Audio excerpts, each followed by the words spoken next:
From backyard dreams to college fields to Major League Soccer. Today, 46 players will begin their professional journey in the city of brotherly love. Who will hear their name called by MLS Commissioner Don Garber? We will find out together. Welcome to the MLS Super Draft 2018, presented by Adidas. I am Andrew Wiebe, and we've got the first and second rounds coming to you live from the MLS Digital Studios right here in New York City, and I am joined by an amazing group of guys here. We'll start with Kalen Carr, the first of 3 first-round picks sitting at this very table. Go back to 2006, the number 10 pick of the Chicago Fire. He now is the host of The Movement and a fashion icon.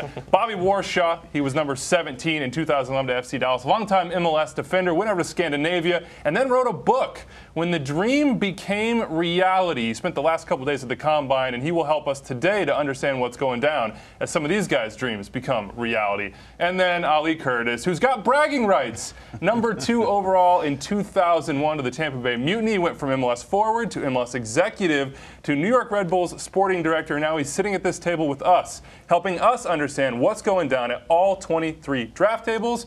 And Matt Doyle, who, look, you weren't picked, but that's okay. You're our tactical expert. You know these kids back to front. We've got a lot of news already going down here from the Super Draft. The trade this morning, Darwin Cerna to the Houston Dynamo from San Jose for allocation money. You've also got a big report coming down. LAFC perhaps moving into that number 3 position where DC United previously sat for allocation. Steve Goff of the Washington Post is reporting that. And we've got a signing. Norwegian international Joe Inge Berget, a forward coming into NYCFC. So much going down, and we've got Susanna Collins on the draft floor in Philadelphia. Susanna, how is it going? What's the vibe down there?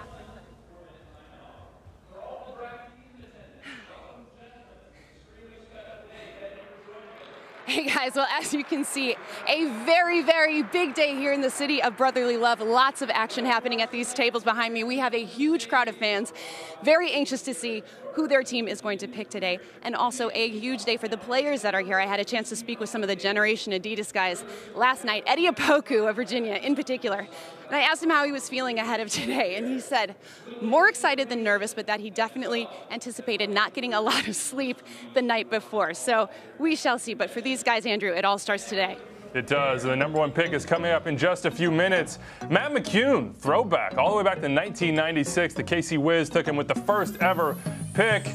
Matt, there is quality generally available at number 1. What do we have in this year's draft to choose from? Well, it's still quality. I'm not sure that there's a difference maker in the way that, say, Jack Harrison was a couple of years ago, or Kyle Larin, Andre Blake before that. And look, there's still quality in the draft. It's still an important player acquisition tool. It is less important than it used to be, though, because if you look at the way MLS has evolved, especially over the last 3 years, the best young players coming into the league, they're either coming in via the homegrown system or via transfers from South America in particular. Guys like Jesus Medina, guys like Coleman, who just arrived in Orlando City, maybe Barca will be joining them. These are all teenagers, and they're ballers, and it has adjusted the way I think MLS teams approach the draft. Yeah, I think teams still approach the draft very similar to the way they did years ago. I think when you're talking about level of importance, that's varied a bit. The draft has changed substantially over the last 10 to 15 years. You look at the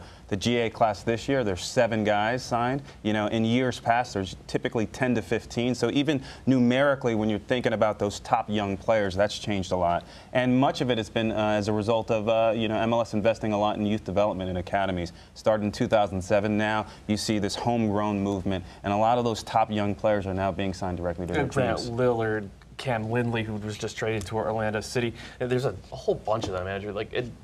College soccer is still good, but it's not. It doesn't all filter through the draft like it used to. Not every player taken will have a productive MLS career, but you've got to be prepared, Ali. And some of these staffs will be more so than others, depending on their spot. How did you and the Red Bulls prepare? Well, I think every team has an opportunity to go and in market and watch a player play. That's the best way to really get a feel for if a player is going to be successful or translate into the next level. A lot of times when you go on road trips, when you go to D.C. To play D.C. United, you go and you watch Georgetown play, maybe you watch George Washington. So a lot of times during the season, it's the long season, you can go and you can watch players. And then just online and on television, you get a chance to really get a feel for a player. And then really, aside from the on-field stuff, you really want to try to give a phone call to the youth coach. Maybe you know a parent. Maybe you know his college coach, but really trying to figure out who this person is that you're drafting. You investigate their social media as well? If Twitter, you can. Facebook, Bumble. Digging in. Tinder? I think you got to try to find as many sources as possible to find out the type of person that you're drafting. You're bringing a person into your locker room, in your environment, and every decision counts. Every decision is important, and so you've got to do your homework. LAFC, Bob Bradley. We know he has a burner account. That's what he told Extra Time Radio. They have the first pick. They're on the clock. Bank of California Stadium being constructed right now, as is their first ever roster, Kalen. They've got the number 1. Maybe they get a difference maker, but ultimately it's a much bigger group they have to put together here. Well, they've got the right man to lead the charge, and that's Bob Bradley, probably the biggest signing of that club so far. You got to remember, led the only expansion team ever to win MLS Cup in its first year, Chicago Fire, 1998. Obviously international experience, but come back now to MLS at the right time in his career, the right challenge for him. He's got some nice pieces with Carlos Vela, so Gabor, some of these other Zimmerman within the league, and now it's his chance to build out that roster with some young, exciting prospects. And Bob Bradley looks forward to grooming these guys. Some coaches will say, how do I fit him? How do I fit him in? What do I do? Not Bob Bradley. He'll be excited to produce them, to groom them, and to help them grow. Bobby was at the Combine. Yeah. He watched these games firsthand. Who are the possible picks that Bob Bradley and LAFC, as you see at the table here, could go for? There's a few options. If he wants the most prepared player, he probably goes João Moutinho or Tomas Hilliard-Arce. If he wants the highest ceiling, if he wants to take a lottery pick and just go with the player who might turn into the full international, maybe it's Atua Hene, maybe it's Chris Mueller, Baquero. It really has to depend if he wants to take the guy who will be in the league for 10 years, Doyle, as you like to say, or the guy who can be the all-star, the best 11 player. I think the highest ceiling is probably Atua Hene, but he's also the lowest floor. Of the top group, he's It's a the dangerous one. pick. Yeah, Absolutely. he's dangerous. And I think that if you're, again, this gets back to what I was saying about how the draft has changed. If you're going to take your high ceiling guys, you're going to get them on the international market. You're going to get them with pro experience, like they went and got Diego Rossi, the young DP out of Uruguay. So they've already kind of done that. And to me, it makes more sense to use the draft at this point, if you're LAFC, to get the guys who are going to be solid 10, 12-year vets. And that could be Hilliard-Arce, that could be Moutinho, who plays left back, which is all, I mean, everybody in the world needs a left back. All right, the pick is in. Let's go out to Philadelphia, where Bob Bradley and LAFC will find out who the first ever Super Draft pick in their history is. Commissioner Don Garber will share that with us right now.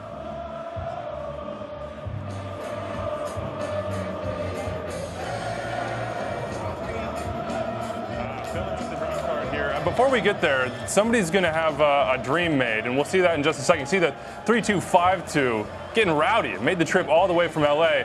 What is the guy going to feel, Caitlin, when he walks up to that podium? Well, this is the end of a long journey for these players. I mean, they started off playing, AYSO, then maybe make their way up through the college system.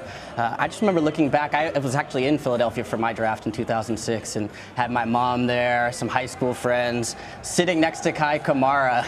And I remember my mom actually had to tie both of our ties. Really? So we've come a long way, You tied that one, right? Yes. Okay. Some of us are still maybe working their way up. No. I love the swagger from Bob, turning this card in so early. All right, Commissioner is headed to the podium now. LAFC on the clock. They've got their draft card filled out. Who will be at the number 1 pick?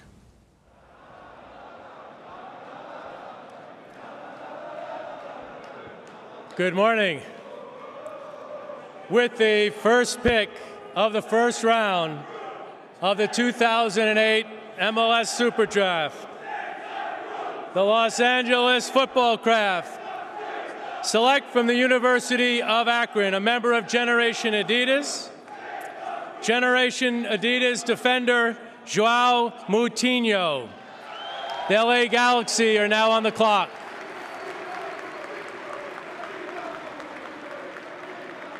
Love here, going down the line.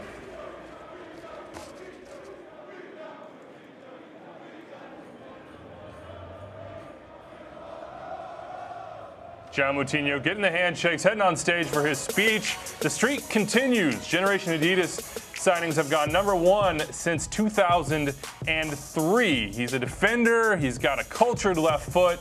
He had a little bit of a tough combine, Bobby, but this is a guy that a lot of people see a lot of upside from. I totally see the upside. I understand why they like him. He's a good passer. He's calm on the ball. He's got all those qualities. But I'm also a little concerned about some things. If they do play him at left back, he's a little tall, but not only is he tall, but he plays high. He's got a high center of gravity. I don't know how he deals with little wingers running at him. The second part that worries me is that he's calm, but he's almost too calm. Andrew, he looks disinterested at times, which at the same time, I'm sure Bob Bradley is excited to coach out of him and get him to be a full professional day in and day out. You know who he reminds me of? Todd Donovan. Stanford. Another Stanford grad. What's going on, Cal Stanford? But a left back, a guy who's comfortable on the ball, can get forward in the attack. That's a good call. Can switch the field in 10+ year career. Fistful of rings to show for it. I think if they can get that type of production out of him, that would be amazing for LA. I think he is, to me, he's a little bit, if you play him as a fullback, he's a little bit more of a left-footed Tony Beltran, in that he's going to push up and he's not going to overlap. He's going to push up to support the attack and pick out passes into the feet of guys. And he could play left back in a back four. He could play left center back in like a 3-5-2. He could even play, I think, maybe a little bit as a defensive midfielder. Right now you see DC United still holding on to that 3 pick. It is not official. LAFC are reportedly moving into the 3 as well. But right now, LA Galaxy are on the clock. And Ali, 2017 was not what they expected, at least by their standards. A tough season they have to bounce back from. Yeah, absolutely. They had a really difficult season. A lot of moving parts in terms of players and coaching and staffs. They've changed a lot. This is a big year for them. They made some changes to address the goalkeeping position, which is nice. They brought in Perry Kitchen to help with, the back third. And now, we'll see if they'll be looking to improve their offense or maybe even their midfield. I think like every person that we've seen on these low light clips is gone from LA. So Ziggy's done well. He's not gone. That's Alessandrini, who's obviously going to be the centerpiece. But they've done a good job, I think, in stabilizing the back line, defensive midfield, and goalkeeper, which was job one for them. And I think what they need now is to go out and get that big number 9. So I think whatever happens right here, this is trade bait. Yeah. This is absolutely trade bait. So, they had a tough year last year. This is an extremely important year for them to do well. So, especially when you look at statistically those top 5 picks, someone within the top 5 is going to get moved. Yeah. And so, is it going to be the Galaxy? Maybe. But we'll just have to see. Well, it's funny, these two teams from Los Angeles picking back-to-back, because it's a bit of a preview of this series that's going to happen between them. And LAFC is knocking on that door, making some pretty big moves here. So LA Galaxy really need to get off to a good start this year. Some news on the draft floor. Siggy Schmidt is not at the LA Galaxy draft table. He came down with the flu in Orlando at the Combine, laid him low for a couple of days. He is still not able to be a part of this in person, but he is monitoring by phone, perhaps watching this broadcast, back in his hotel room. Susanna Collins is standing by with the #1 overall pick, John Moutinho.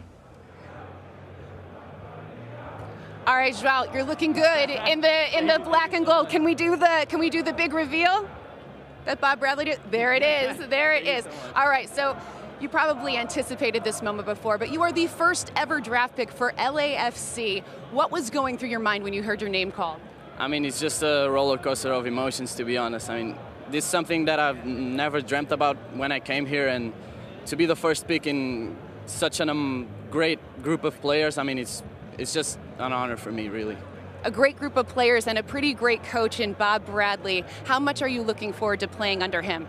I mean, he's just such an emblematic coach, and I can't wait to start the season, really. Joao, congratulations. Thank you. Thank you so much. John Moutinho, the second Akron player to be taken #1 overall. Steve Zakuani was the other. He had a decent MLS career, unfortunately cut by injuries. LA Galaxy, as you can see here, called a timeout. You get 1 per. This probably means trade talk, right, Doyle? Mm-hmm. It's got to. I don't think it could mean anything else, because they had to know Moutinho was coming off the board #1, and they have their top 4 or 5, and if they're not making the pick already, it's because they are moving this. My guess is just for money. Kamara? Yeah, with the idea that they're going to go out and try to get Ola Kamara, who asked out of Columbus last month along with Justin Miram, and if he's available and you're a team that needs #9, I mean, that's pretty easy math. Yeah. Ali, the pace with which this goes, 4 minutes may seem like a long time when we're sitting here talking, but as you try to strike a deal, get it approved by the league, that's quick. I just want to point out, sorry, let me interrupt. 4 minutes is a lot longer for the people listening to us. I'm guessing that the discussion didn't talk on the draft floor. You know, I'm sure that the discussion started weeks ago, if not months ago, in terms of what they wanted to do with their pick. And this is just maybe another offer has come in last minute, and so they want to evaluate maybe 1 or 2 different offers at the same time, and that's why they're having to call the timeout. But this conversation happened either, you know, months ago, or maybe at the combine, or maybe, you know, I've been in situations where we had conversations the night before, and then we literally finalized the trade literally on the draft floor. So a lot of things going on. Here's the LA Galaxy table right here. Kurt Schmidt, Pete Vinas, Dom Kinnear, Jovan Karofsky. They're counseling right now, trying to figure out what they're going to do during this timeout. They're on the clock at number 2. We will see what happens from them. I mean, this is an interesting case because you look at the reported trade right now, still DC United in that 3 spot, but the report from Steve Gosh of the Washington Post is that it's $200K, half GAM, half TAM that will move. That will have set the market a little bit, Ali. How might that trade have affected conversations? So I think that, like, you know, it doesn't set the market. Sometimes it has a tendency to confuse the market, or maybe it has some type of ancillary impact because it makes you think about something a little bit differently. Perhaps it makes you hesitate a little bit. So it doesn't set the market, but definitely it influences things in a way in which it slows or delays things down. Which, you know, you've got timeouts going on and a lot of other things. So. Yeah. Somebody's going to take this pick. Doesn't matter if it's LA Galaxy or whoever, Bobby. Who is at play here? Who do you think could be taken second? You know, my thing about the Galaxy is we feel a bunch of panic. We talk about them all the time. We say they're in shambles, but that's a really good team.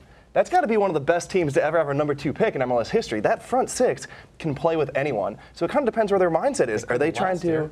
What? They couldn't last year.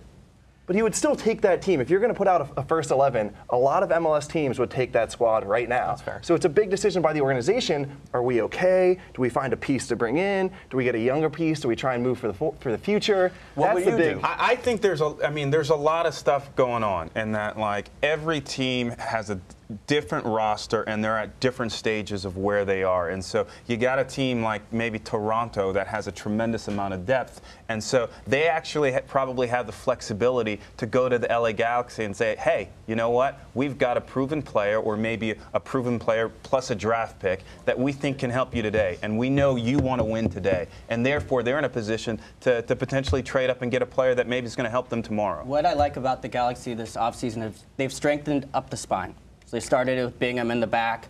You bring in Perry Kitchen, who I think is going to add a lot of leadership to this team. MLS experience between both of those two. You still have Jonathan Dos Santos, another leader. And then Sebastian Lletget, a guy that's been forgotten about, but will be coming back and be healthy. His injury last year really turned the table for them. All right, the pick is in right now, so we will find what happens. We are headed out to Philly right now for the 2nd overall pick in the 2018 MLS Super Draft presented by Adidas. Let's see whose name is called.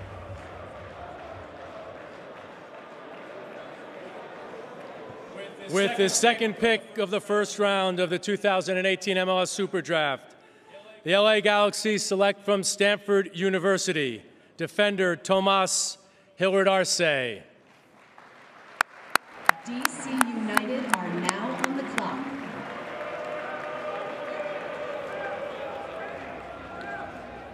So, DC. Tomas Hilliard Arce, one of 4 seniors already signed before this MLS Super Draft, comes out of Stanford, where he won 3 straight national titles. Certainly a winner. Some questions about his athleticism at the Combine. Bobby, I'll start with you. Stanford man, what do you make of him? The hardest thing about picking these kids is that you don't really know what you're going to get in an MLS club. It's hard to tell what skills, how good they are from college to pros.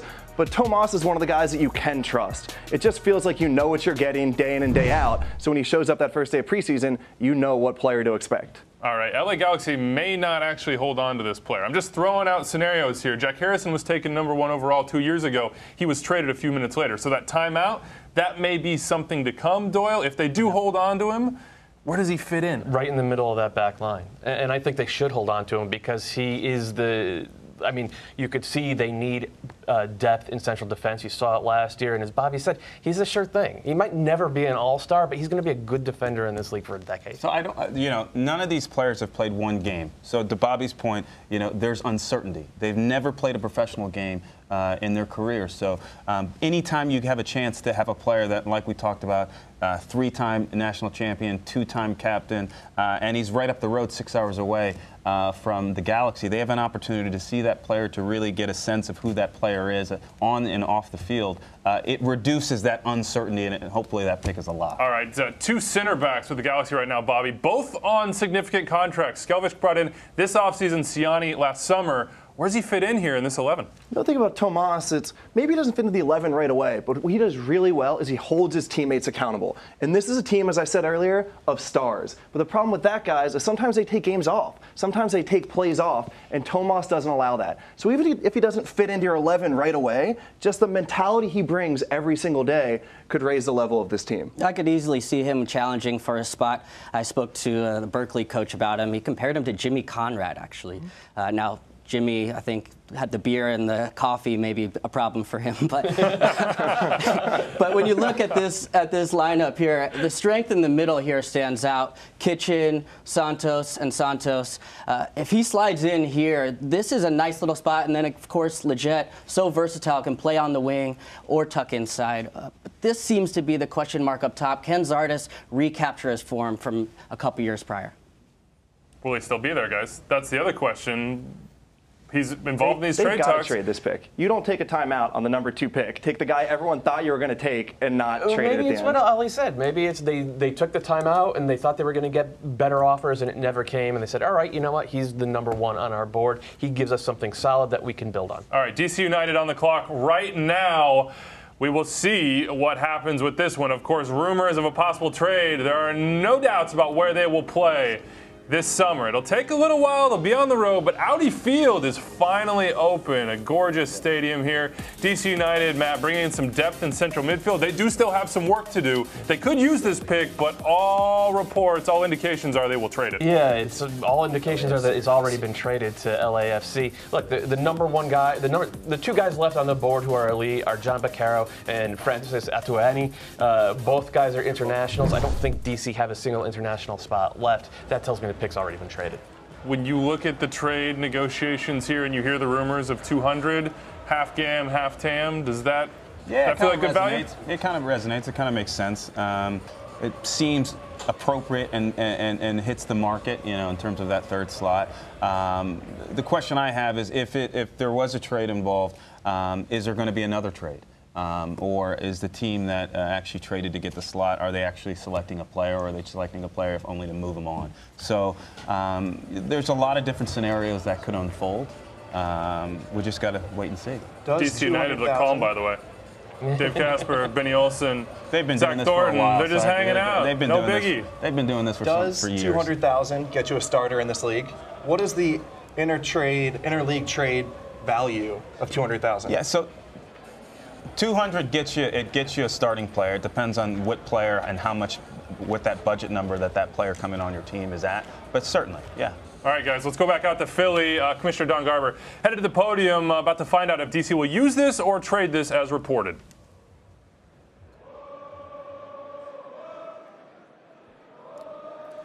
We have a trade to announce, and that is a trade involving DC United and LAFC.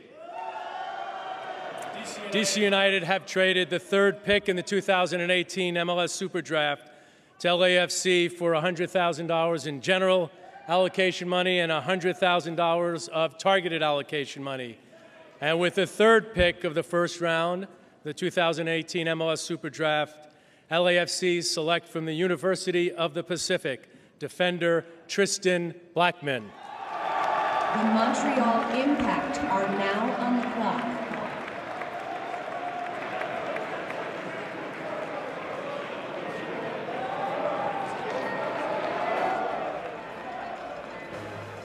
3252, loving it. Tristan Blackman, nobody's going to miss him on the field in LA. He's got that bleach blonde shock on top. A fullback has the physical gifts to impact the game, Bobby. This was a little bit earlier, though, than we expected him to go. This is the first wow pick. You could not have seen this one coming. He had a poor combine, but going into it, he was a top-rated outside back. The one part about this is when you build an expansion team, you need depth, you need versatility. Like João Moutinho, Blackman can play both center back and outside back. I guess. I mean, we haven't seen a lot of him playing center back. He does have the size and the physical tools for it. It would be a learning curve for him. And bear in mind, they already have Bedashir, who they signed as a free agent, and they have Omar Gaber, who's an Egyptian international, who's kind of more of a right back, maybe wing back type of player. It's a weird pick, but I think it shows that that domestic tag is worth more and more these days because teams, again, MLS teams have more money to use on their budget than ever before, so they can go out and buy internationals who are a little bit more proven than what you find in the draft. Absolutely. So you look at the injection of cash into the system over the last 3 or 4 years, and it gives teams a lot more resources to liquefy the market. And you look at now, you've got an expansion team. The expansion teams get more resources to make these sorts of trades, and they become pretty prevalent. So in 2015, you saw NYCFC. They made a move in the 3rd pick, and now you're seeing LAFC with expanded resources, and they're using those resources to in some ways that they want to get. If I'm Mark Segvers and Brendan Bai, who are the 2nd and 3rd right backs on most draft pools, you're doing the feeling good. Yeah. You're feeling who had better combines than Blackman and shot up the draft board. With that being said, the combine is it's an artificial environment that is 3 or 4 days long, and these teams, you hope, are making their decisions based on an entire body of work. That body of work being 1 year, 2 year, 3 year, or 4 year, but it can't just be a 3 or 4 day scenario. Don't knock the combine though, because Bobby was a combine hero, so you'll hurt his feelings. Listen, I was the combine MVP. I'm just putting. I don't know what to make of that. I don't know what to make of that. We're going to talk about Bobby Warsaw. You mentioned 2 defenders here for LAFC, and they're going outside backs, it seems, because João Moutinho projects on the left side. Why do you think that is? Well, I think LAFC is coming in more along the Atlanta United model. They're going to use a lot of money towards their bigger players going towards the attack, and then you fill out the rest of the roster with young players who can be versatile, play in the back depth. But you look at this back line, they've already got Walker Zimmerman, Simon, Jordan Harvey, Bedashir, now some depth pieces to play around them. That back line is looking strong already. All right, the pick is in out in Philadelphia. Montreal Impact with 2 picks at the 4 and 7 here early in the 1st round. Let's go to Philly and see who gets taken with the 4th pick.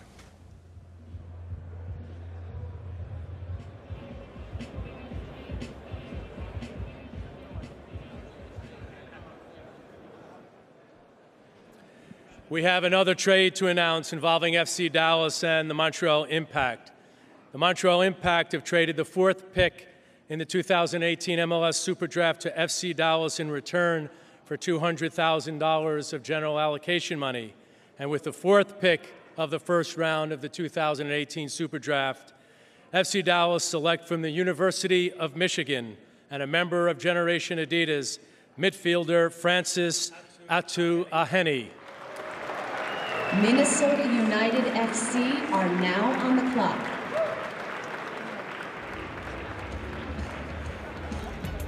Second GA to come off the board, Francis Atu-Ahene out of Michigan, came out after his junior season. Injuries slowed him down a little bit. 10 goals in the freshman season for him, and then it kind of slowed down. He needs to stay on the field, but FC Dallas trading up $200,000 in general allocation money to move into this spot. He was a 2-time all first-team Big Ten player. He's from Accra, right to dream, one of 3 in that Generation Adidas class. Had a nice goal at the MLS Combine. Late on, very, very late on, showed some explosiveness. Let's go back out to Philadelphia right now, though, because Susanna Collins is standing by with Bob Bradley, who had 2 of the first 3 picks. Okay, Bob, a very busy day for you so far. The number 1 pick was João Moutinho. You trade up to get the number 3 pick, Tristan Blackman. What do you like about these players? Why are they a good fit for your squad?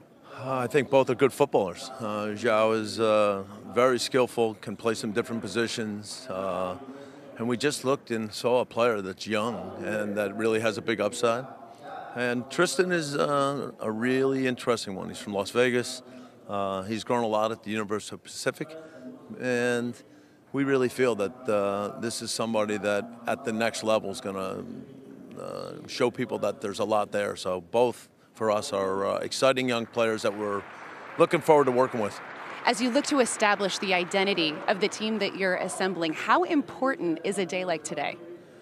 For sure, we're trying to build a roster, and our idea from the beginning is to get as many good players and as many good guys together and start going. We really want to be a team that is all about our football, and so in order to do that, you got to get players that you think understand the game and players that will understand the transition from college soccer to professional soccer. And I think with both players, we feel strongly that they've got that ability. Thanks so much for the time. Okay, thank you. Minnesota United on the clock right now with that 5th pick. Let's go back to Francis Atuahene-Doyle. There's been some question marks. Is he going to deliver? There are some question marks because he didn't deliver on a game-by-game basis for Michigan. You saw the highlight film. He's ridiculous. He has the talent, but he hasn't had the consistency and he hasn't had the health, and that is why he dropped from probably number 1 to number 4. But look, Oscar Pareja is a guy who has pretty consistently felt like he could get the best out of young players, and if they do sell Michael Barrios, Atuahene really does fill a need for them, but he, like we said at the start, man, highest ceiling in the draft, lowest floor. What was that number, though? What was the allocation number? 200 GAM. Straight GAM. So they traded more. They traded more value for the 4th pick than LAFC traded for the 3rd pick. So I don't think that's a great look for DC United. When we talk about taking lottery tickets in the draft, this guy's it. This is the guy that could change an organization. I mean, they've needed to replace Fabian Castillo for a few years, and this is the guy, if he develops, can be it.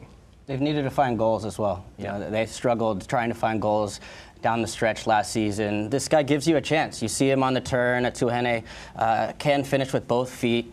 A nice player. I think this is a good value pick at the 4th spot. Rumored to go as high as number 1 on a lot of You mock could boards. easily see him running onto through balls from Mauro Diaz. And we also saw, like, we talked about his finishing and his highlights. He hit some passes during the combine. He hit an outside of the foot slicing pass across 3 lines. 3 vertical lines to find a runner on the other side of the box. It was the best pass of the combine. The kid can play. Oscar Pareja's just got to figure out how to bring it out of him on a weekly basis. Well, Oscar can do that. He's an excellent coach when it comes to bringing in young players.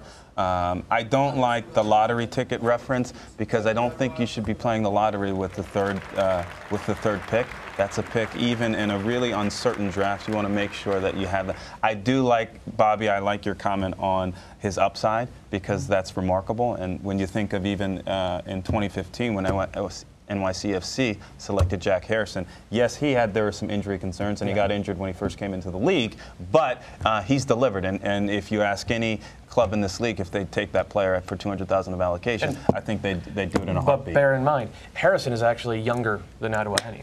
So when you 21, just to put that up. Yeah, 21 years old. Yeah, he'll turn 22 in the middle of the season.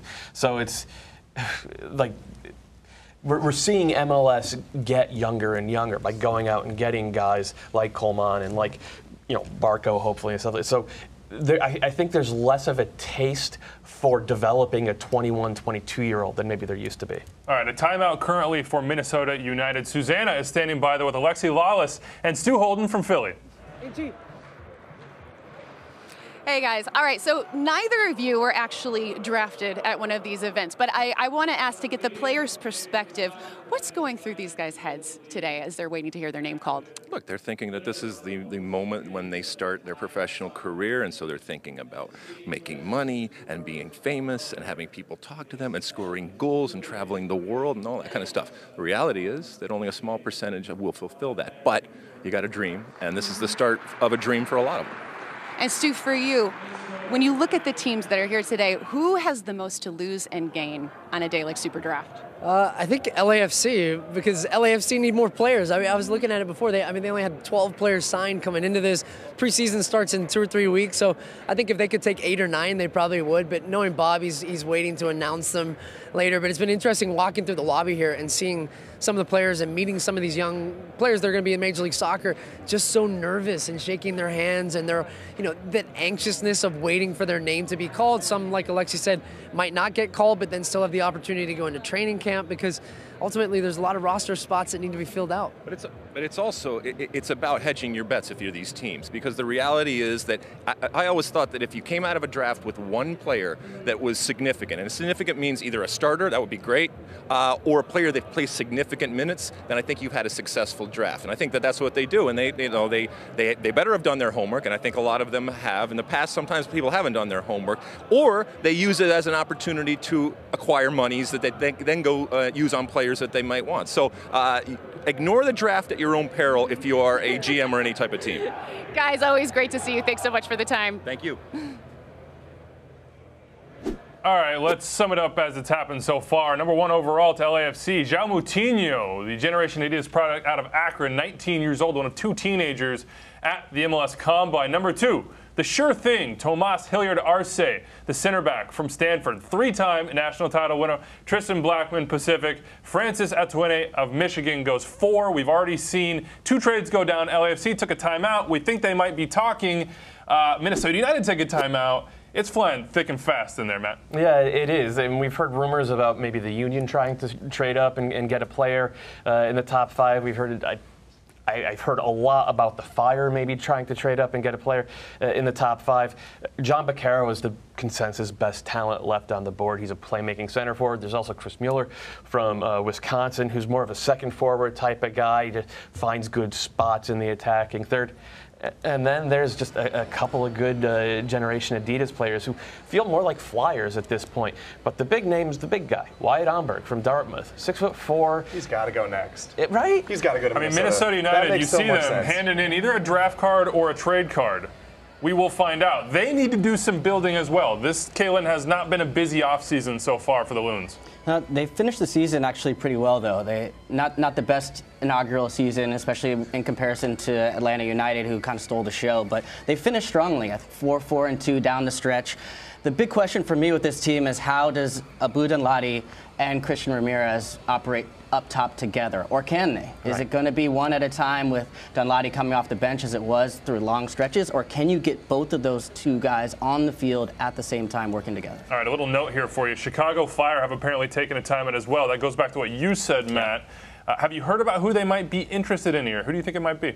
I honestly don't know. I just have a hunch that it's going to be Baccaro. Again, the best player left on the board, and he's a guy who you could play as sort of a secondary forward underneath Nikolic. And Baccaro he's an artist with the ball. He's a guy who can beat guys just by being more skillful and has the vision to make special plays. And there are questions like, could he be a lead the line forward because he's not super athletic? Well, if the Fire take him, he's not playing as a lead the line forward. He's playing as an in-the-pocket playmaker. Bobby, you loved him at the Combine. I loved him, but I also have concerns about, like you said, about his engine. Where do you fit him into a team? But that's not a concern with the Fire, because he's a similar player to Nikolic. He's not chasing into the channels. He's going to get the ball to feet. He's going to get in the box. And they've got David Accam out wide to run in behind and be the speedster. So I really like Baccaro. I have concerns, but those concerns aren't as important if he does go here to the Chicago Fire. You said Nikolic. Can I throw out the name Michael Delu? Yeah. He's a guy who's been injured, who played in that pocket, who has some of those similar abilities. Do you worry about athleticism as a GM, Ali? Or are you just like, look, he's a good soccer player. He will fit in. He will make plays. I think you worry about everything as a GM. I mean, you're in it to win it. I mean, everything counts. I think what I find most interesting is that maybe a little bit different than years past is that every club has a different opinion about the same player. And so with that, there's all this uncertainty, or there's differing opinions about where you value this player or where he goes. And so I think that's why we're seeing this trade market a little bit more active than maybe in years past. It's just because there's just so many different opinions about the exact same player. Ali, you mentioned the scouting departments for these clubs, and a lot of it is regional. I look at a guy like Mueller in Chicago being in Wisconsin. he fits that role this team needs, someone who can really create from underneath. The Fire haven't had that guy. They've been rumored to be on the market for a player like Lee Wynn. New England Revolution, Brad Friedel not want to giving him up at all.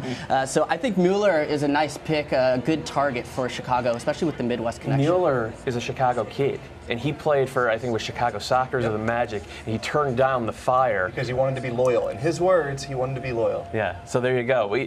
Bringing him home to Chicago, I think, would resonate for the fan base, especially because the Fire just traded away one of the stars of their academy program in Cam Lindley, which is an understandable trade. Lindley didn't really fit a need for them because he's more of an 8, and you're not going to displace Dax McCarty or Bastian Schweinsteiger.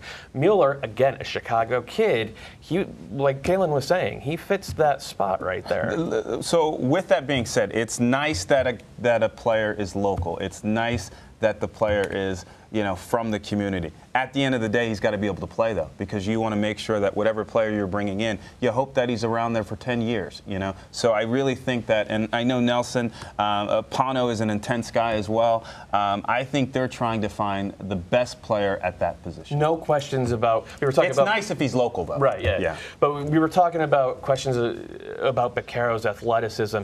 No questions about that with Mueller. He tested out as the quickest guy at the combine. Also, I think very fast, north-south, but more his ability to create separation in tight spaces. Both those guys maybe looked the best on the ball at the combine. They're also signed to contracts right now. 2 of the seniors of the 4, Tomas Hill and Arce, are already off the board, signed 2 contracts. How does that play in when you're making a choice, Ali?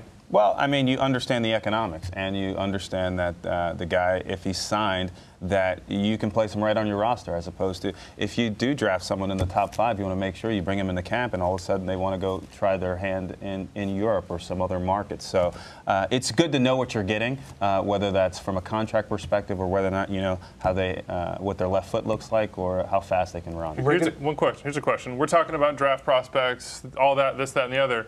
Bastian Schweinsteiger just re-signed with the Chicago Fire. That is a bigger move than anybody they pick up here, Kalen. What did that mean for this franchise?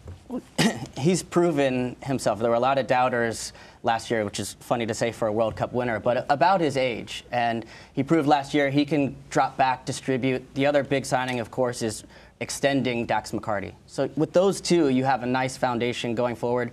David Accam also locked up into a long-term deal. His form faded. I think a little bit of disappointment around not making the All-Star team and then not having the contract he wanted. So those are the 3 big pieces for the Fire. And, if you look back even a year prior, what a difference a year makes. They had a fantastic season last year, obviously blown out in the first round by the Red Bulls, but in a much better place going into this year. It is confirmed, by the way, for those of you watching at home. Chicago Fire have made a trade. We are waiting for the details. We will relay those to you as soon as we can. The thing about the Fire, too, you mentioned Schweinsteiger, Dax, who's getting a little older. Their window's now. Yeah. They're not looking for a project. They're not looking for a guy that's ready in 2 or 3 years. They're looking for a guy that can help them win right now while Schweinsteiger's still fit, while Dax is still in his prime. Yeah, and that's why we're talking about Baccaro and Mueller, who I think are the 2 best win-now picks available at that spot. But we're going to look dumb if it's someone else. I mean, it could be Emmett Twumasi, another right-to-dream winger from Ghana, played at Wake Forest. He was very, very good this season. Wasn't great at the combine,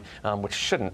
Because they have depth in the middle. They've got depth in passers and facilitators, but they could use another winger to back up Accam. Absolutely, they could. All right, look, the pick is in, or the trade is in, shall we say. Let's go out to Philadelphia to see what went down between Minnesota and the Chicago Fire.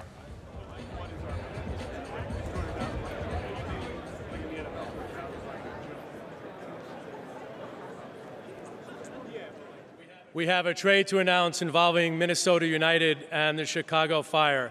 Minnesota United have traded the 5th pick in the 2018 MLS Super Draft to the Chicago Fire in return for $75,000 in general allocation money, $100,000 in targeted allocation money, and the 15th overall pick in the first round, as well as a player to be determined.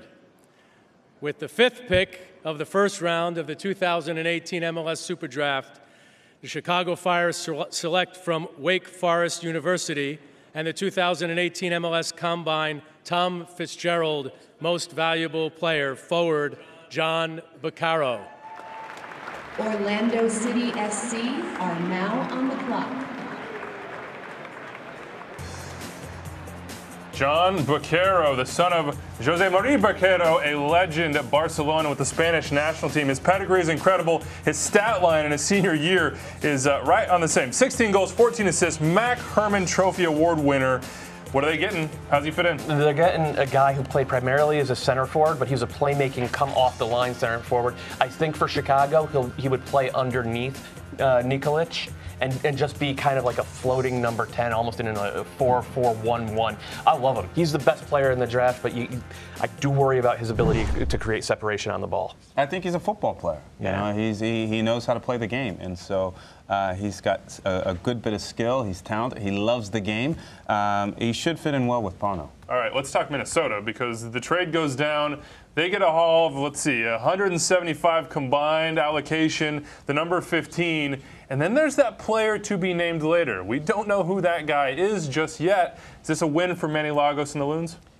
It depends on how they use all of that allocation money they just got, and it depends on who that player is. I mean, we don't know enough about this to say whether or not this is a win for the Loons. I'm surprised they didn't go with Omberg, who, again, 6'4" center back, left-footed, distributes well, runs like a deer, tested out as probably the best athlete in the draft. But they have their needs, and we will just have to see. That player to be named later, that is part and parcel having to notify that player. So we won't know until they know. Orlando are on the clock. Bobby and Kaylin, you're taking a look at what they've built so far down in Central Florida. What do you see? I love talking Orlando guys because what I view them doing is so different than what you guys view them doing. My dream is that Jason Christ goes back to the diamond that did him so well at RSL. Pass, move, but the big talking point here, Sasha at the 6. He was a 10. He was a playmaker for Red Bulls. I'd love to see him drop deeper and facilitate more than playmake. Bobby, I'm looking at your lineup here, and the one thing that stands out to me, Kyle Larin up top. You feel confident that he's going to be there amidst a lot of rumors, obviously seen pictured in Turkey. Can he still fit into this locker room? I understand he's still on the roster. Listen, he's on the roster. When Kyle Larin's on your roster, you put him on the field, but at the same time, they might actually be better if he leaves. Listen, this whole organization needs a reboot on the field. They need a new approach, a new style.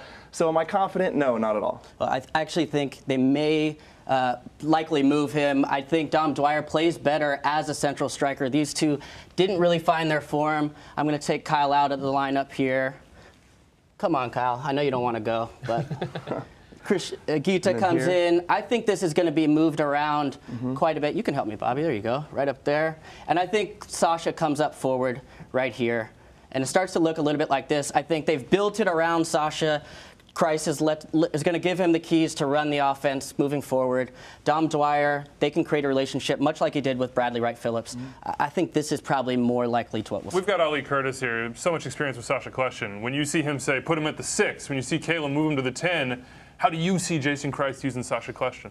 Well, I think that the formation that Orlando's going to start the season with is going to be much different than what they're going to end the season with. Sasha is a talented player. We all know that. He's experienced. We all know that.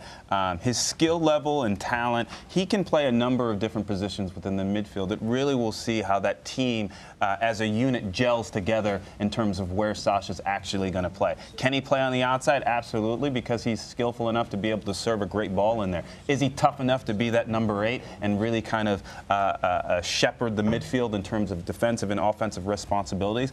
I think so. He's experienced. He can take a hit and he can give a hit. But he's very, very talented on the ball. But I really think that Orlando team, the challenge there is how can they come together as a unit? How can they gel together? And the formation and all those things, they tend to work themselves out. But Sasha had 17 assists last year, 20 the year prior. You got to get him as close to goal as possible. Let him work with Dom Dwyer, build a relationship. I think those two are their pieces going forward. Give him options. That is what I would do right there, and Coleman has to be that guy as well. He's got to go out there and get double goals. All right, we'll see what happens. The pressure is on in Orlando. Jason Christ would certainly admit that, but the pick is in out in Philadelphia. Orlando City on the clock at number 6. Let's see who they took. With the 6th pick of the first round of the 2018 MLS Super Draft, Orlando City SC select from the University of Wisconsin forward Chris Mueller. The Montreal Impact are now on the clock.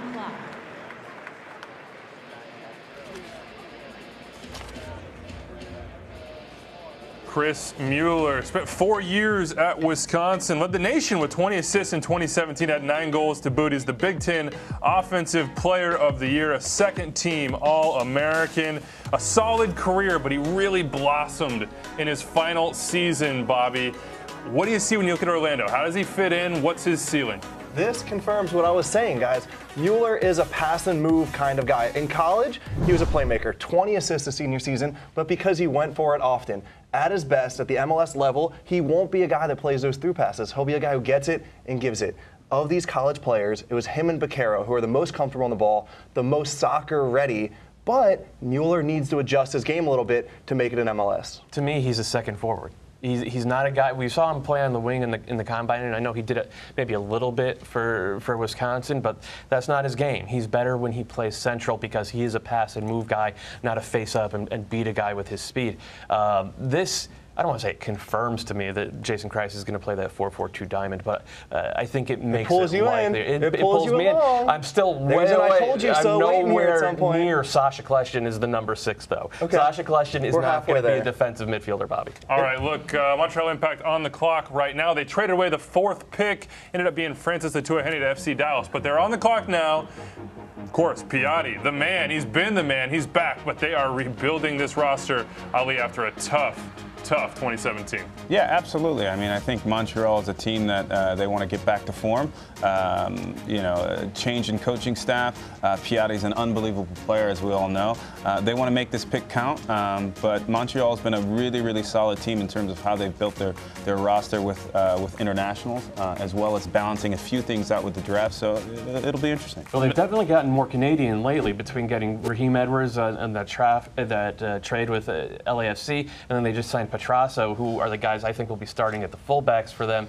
They still have Balou Jean-Yves Tabla, who is one of the highest upside young players in the league, but the question is, how much longer will they have him? And the fact that he's a question mark and Piatti is maybe going to play central leads me to believe they're going to take a winger. All right, Remy Gard is the new head coach here, and that's worth mentioning. You've got a guy who has a lot of experience international.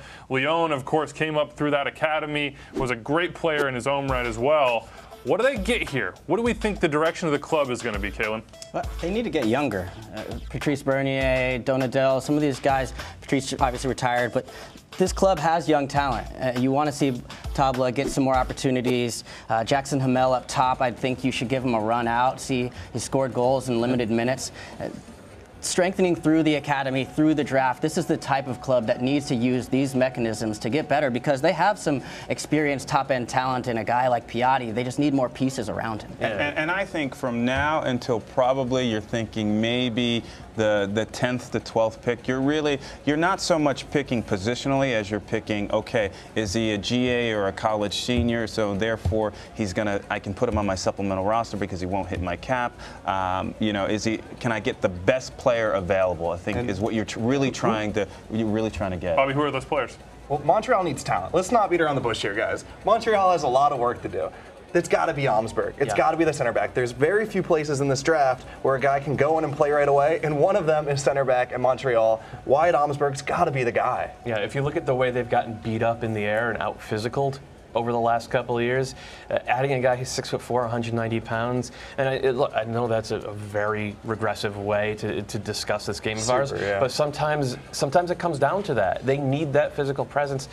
It should be Omsberg, but you don't know how a coach who's new to the league is going to view this draft, view this opportunity. He might just aim for the youngest player available, especially because Remy Gard has a reputation for coaching up young players. Some notes here. Juan Simon, gone to LAFC. You've got Dejan Boldor. They cut him. He's gone. Juan Rofev, gone. So center back is open. Yeah, the only thing I would say to that is if there is a consensus that we feel that Montreal needs talent and they need talent at the center back position, arguably one of the most important positions on the field, it is in the spine. And if you think that by bringing a player in from the draft is going to help you solidify that position, that's a real risky decision to make. I totally disagree with that, actually. I think you really have to sometimes go into the international market a lot of times, or maybe trade for a veteran player. If you think this is the position, this is the player that's going to get me into the playoffs or let me go further. I totally disagree with that. One thing we learned from Bob Bradley, one of the reasons he took center backs, because they're the one position that can translate from a lower level to a higher level easily. When you see a good center back at the youth level, at the college level, it's easier to predict that he can be a good professional level, not to mention the qualities you need at that position are the kind of qualities you groom in college soccer: accountability, discipline, hard work, organization. So to me, center back is the most predictable and the best position to take in a draft. So I don't necessarily agree with all of your analysis, but what I would say is that, so LAFC was in a much different position than Montreal. They already have 2 established center backs on their roster, whereas the consensus amongst this panel is that Montreal does not. And therefore, that puts LAFC in a much stronger position to select a center back as opposed to a team that needs a center back to be their starter. I don't disagree with you that bringing a defender in from the draft, it's a different type of position. It's a little bit easier to translate and move into the professional ranks. But if you don't have an existing player that occupies that slot, it's a different calculus. I think he's a great player, but playing in the Ivy League is not going to prepare you for playing against Joseph Martinez in Atlanta United. To be fair, what is in college soccer, though? Is the ACC any better than preparing you to play Joseph Martinez? But to depend on him or to think that he can make that step to be a starter right away, I think that's a leap. That's a little too big. I'm not saying that they won't take him with this pick. I actually agree that they should. But to expect him to be able to make that transition, I agree with Ali. I think he'd look in the international market for a I'm going to jump in real quick here because Minnesota United is apparently sniffing around the Montreal draft table. Let's go back to Philly. We've got some news for you. We have a trade to announce involving Minnesota United and the Montreal Impact. The Impact have traded the 7th pick in the 2018 MLS Super Draft to Minnesota United for $150,000 of targeted allocation money. And with the 7th pick of the first round of the 2018 MLS Super Draft, Minnesota United select from Indiana University and a member of Generation Adidas, forward Mason Toye. The New England Revolution are now on the clock.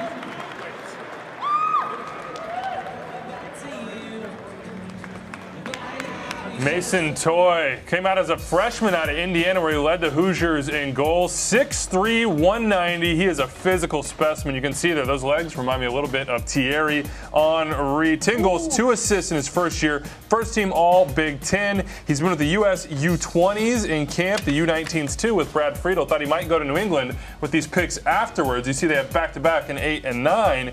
He's a little bit raw, though, Doyle. He quit soccer at one point, actually, to focus on basketball. Yeah, he's a multi-sport athlete, but he plays the game with a certain amount of grace for a big guy. And this goes back to what they did last year when picking Abu Danladi. Adrian Heath said, the plan, year 1, get him some minutes, year 2, starter, year 3, star, sell him. So now they already have Abu Danladi's heir in Mason Toye, and they're going to get him some minutes in year 1, and they're going to try to groom him into a starter in year 2. And by the way, Toye is the one member of Generation Adidas who is a domestic player, so this doesn't burn an international roster slot for Minnesota. This isn't a need pick for them. This is a best value pick. Heath, a pretty good track record with developing young, talented strikers. Kyle Larin in Orlando. Dom Dwyer before him. And then Danladi last year. This is also one of the youngest players available. I think 19 years old. I think he is the youngest, yeah. There you go. So you want to be able to get talent, as Ali said. This is a talent pick, top pick. Is he a striker at number 9? Well, whether he's a striker or a winger, I think that will sort itself out. I think that one of the things that I would have, I'm not saying, I'm sure Minnesota they've done their homework. They know who they are. They know who they want to be. But they need to be in the playoffs. And so sometimes for the teams that haven't made the playoffs in the previous year, you want to acquire players that can help you today. And so I think one of the questions that they're going to have to answer is, does this guy, listen, he's a guy for tomorrow, but can he be a guy for today? All right, back-to-back picks here at 8 and 9 for the New England Revolution. Just to remind you here, $150K in TAM going from Minnesota to Montreal for this pick. Remy Gard trading both of his first-round picks so far. New England, though, 8 and 9, and Brad Friedel is the new boss. Hired in November, he had a long, decorated career as a goalkeeper. He spoke to us the other day. He said, don't look into the fact I'm a goalkeeper. Every single minute I spent on the training pitch with Tottenham, with the US U20s, with everybody, I was a field coach. I'm ready to do this job. How does he change this team, Doyle? It remains to be seen. Given his background in the English game, you have to wonder if maybe they'll be a little bit more direct than they've been at times over the last few years. They certainly went out and got a big physical presence for defensive midfielder, which is something they've been lacking in Zahibo. But the question remains, up top, is Juan Agudelo a number 9? We've been asking it for 8 years now. I think he's one of the most talented forwards in the league, but he only rarely plays forward. And I mean, that's one question. The other question is Lee Nguyen. Lee Nguyen asked for a trade this offseason, and Brad Friedel has said we are not going to give that to him. So there are a lot of problems. Brad Friedel said there's no way we're moving Lee Nguyen. That came from on high, Ali. How do you negotiate these sort of new era of MLS where these trade discussions become public? Yeah, I mean, it happens in professional sports. So you have to, that. I think from day one, you've just got to be open and honest with all your players, whether that's the minute they walk in the door or whether that's the minute they sign a new contract. You just need to be honest with your players in terms of what the expectations are, what happens in every relationship, whether it's GM and player or GM and coach or coach and player, or whether it's with your wife or with your significant other. There are always rocky points where there's uncertainty, where someone on the other side is thinking a different way. It's tough, but you manage through those. All right, the pick is in. Number 8, New England. We will see who they take. Headed to the podium right now.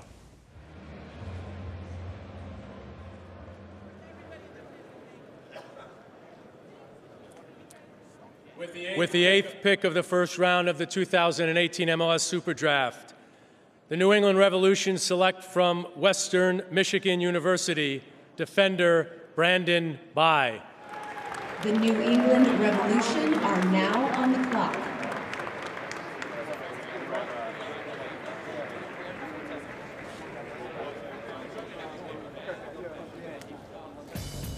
Hugs all around for Brandon Bai, Western Michigan product. Spent 4 years there. 12 goals, 7 assists as a senior. He played forward in college. He was a goal scorer and a productive one at that. At the next level, though, looks like he will be a defender. Had 2 PKs he gave him the combine. So rough start, but right back. Is that what we're thinking here? Yeah, like most attackers who come out of very direct programs, and that's what Western Michigan was. He projects better as a fullback than he does as a pure attacker, and you could see why when you watched him go on the attack and on the overlap in the combine. The kid has jets. He gets forward. He tested out as the best all-around athlete in the draft, but it's going to be a project. Brad Friedel is going to have to be committed to developing him over the next year and a half. Yeah, Brandon Bai is a piece. He is not the entire puzzle, guys. So take me through this starting lineup as it currently stands for New England. Well, first of all, Weeby, I love that Brad Friedel is saying, trying to convince people he's not a goalkeeper. I've had $1 for every time a goalkeeper tried to tell me he was a field player.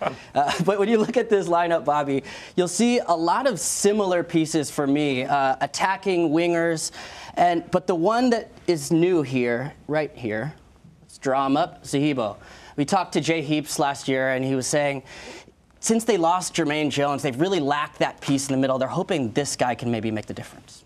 You put me on the spot about Kyle Larin. How are you feeling about this one? You confident? Actually, I'm not confident.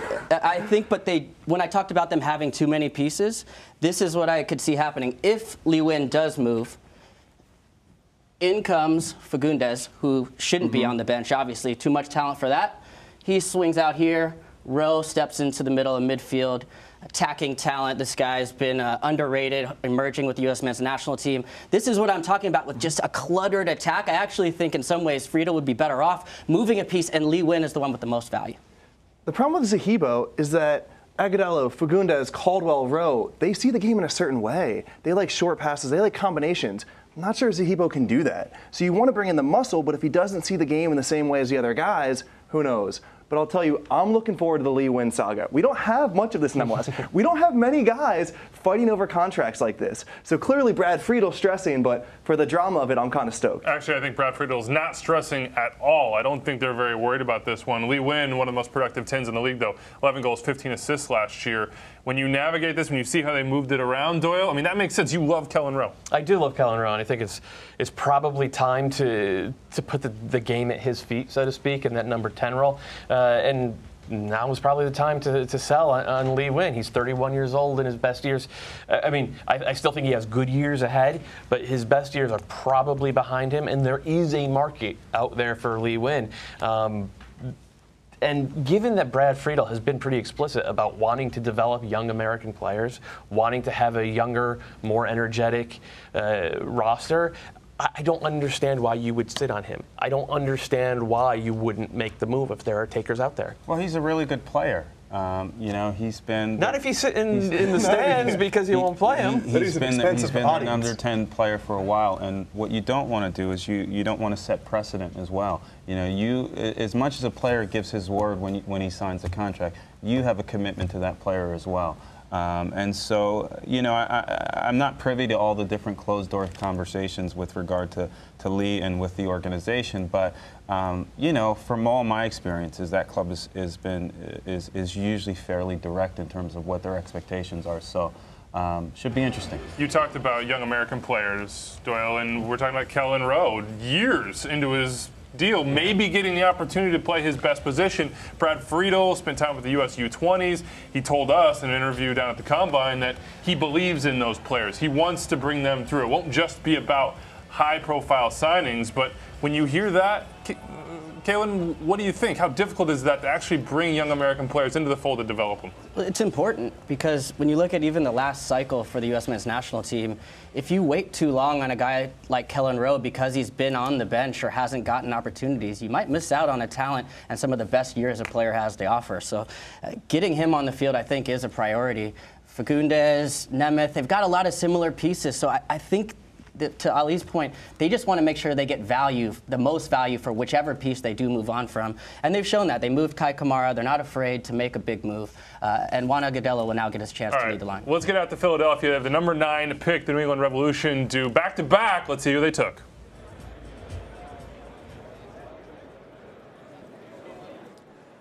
With the 9th pick of the first round of the 2018 MLS Super Draft, the New England Revolution select from Grand Canyon University forward Mark Segbers. Real Salt Lake are now on the clock.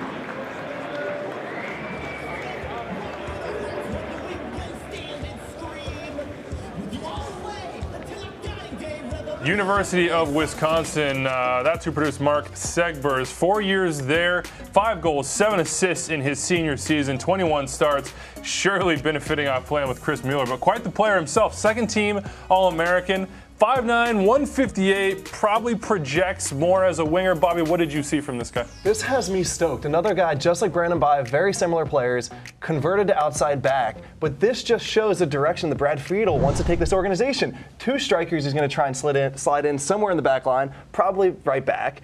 It just shows the intention that Friedel is approaching the season with. A little attacking flair, a little energy coming from the back. Right back is to New England as winger is to Minnesota United at this point, I guess. The idea is to collect as many right backs as possible. Yep. I mean, Segbers is a really good player.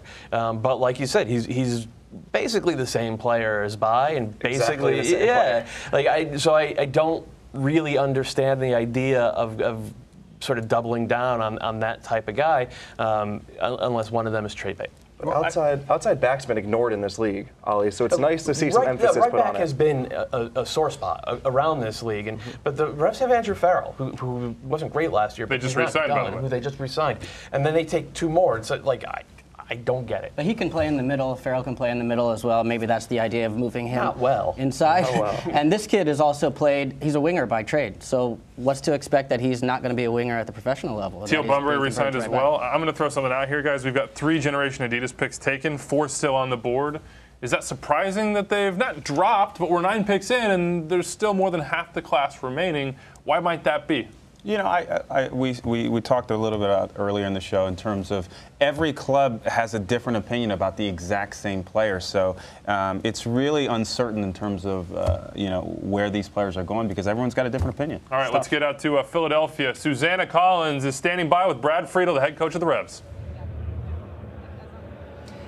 Brad, your first Super Draft as an MLS head coach. I'm curious, what has this whole experience been like today for you?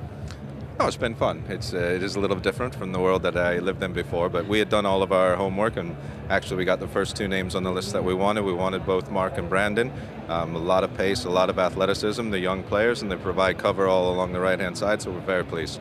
You've talked about the importance of developing young American talent. You now have two more on your roster. How do you see them fitting in with the squad that you have so far? Well, like any player coming into the professional game for the first time, it'll be an adjustment period for them. It would be difficult for them at first, but like I said, they have a lot of athleticism and a lot of pace about them, so hoping they can adapt quickly. We've just signed Isaac Enking, another young player from our own academy, so we're going to have some youth and experience there, and hopefully we can cause a lot of teams some problems. Brad, thanks so much for the time. Thank you. RSL on the clock, as you can see before that pick, guys. He's talking about young American players, and I'm sitting here thinking about TAM and how that impacts those young players, how it may change their opportunities. Ali, when that came into the league, what was that a signal to? To whom? To which players? What do young Americans have to think about when they sign? I think, you know, no matter the mechanism, I think when more money gets injected into the system, generally players are excited about that. There's opportunity. You improve the quality of your roster. I think that the league, a lot of times what goes noticed is the injection of money at the top, which is TAM and things like that, and you bring in those higher priced players. But also, the league is also injecting money into youth development, and a lot of these young players are seeing opportunities that they otherwise may have not. So, you know, at the end of the day, they say you get what you pay for, but there's a lot of opportunity to strengthen your team, and it gives players the promise of maybe bigger contracts. MLS making unprecedented investment in youth development. Salt Lake, other teams like that, just called a timeout, I'm told, is a good example of that. FC Dallas, but TAM is going to mostly foreign players right now. It's not being distributed evenly across a lot of the American players. I do think it is an interesting talking point from the standpoint of, you know, are we investing in that moneyed part of the roster to American players? I'm not quite sure, especially with clubs that are getting this injection. Most of them right now are looking to go to Central and South America to spend. But I think, but as you know, as an organization and the club, I think you try to acquire players without bias, and that if you have a pool of money, you want to get the best player for your club that fits your club, that can add value, that can get you into the playoffs and maybe win an MLS Cup. Doesn't matter whether they're a domestic or an international. Now, yes, we want players that also not only represent our local community, but also represent our country. But there's no I would say there's no silver bullet. You know, when you look at the composition of a roster, it's all over. It's all over the globe, all over the map, whether there's homegrown players or whether there's international ones. TAM and DP don't mean on the back end of their career anymore. Doyle, now it's more often the front end. We saw Josue Colman with Orlando. We look around RSL. Jefferson Savarino is one of those guys. These young South Americans that are coming in, it's going to change the league. It is going to change the league, and it's just good cap management as well, because a young DP like Colman or Savarino costs you $150,000 against that cap. And that's, you're suddenly saving, that's almost $400,000 that you save if you're a GM and you have to manage that budget somehow. And that allows you to maybe go out and get a veteran center back, and that allows you to maybe address a need at D-mid. And if you have TAM, you can go out and sign a player. This is what the Sounders did last year. They went out and signed Kelvin Leerdam at right back, and they paid him $1 more than the maximum salary, so that they would then have the ability to use TAM to pay his cap hit down to $150,000. And that's a way to create more cap space as well. I need to point something out here, man. We talk about TAM, we talk about these exciting new players coming into the league, but you cannot win in this league without domestic players that you can trust.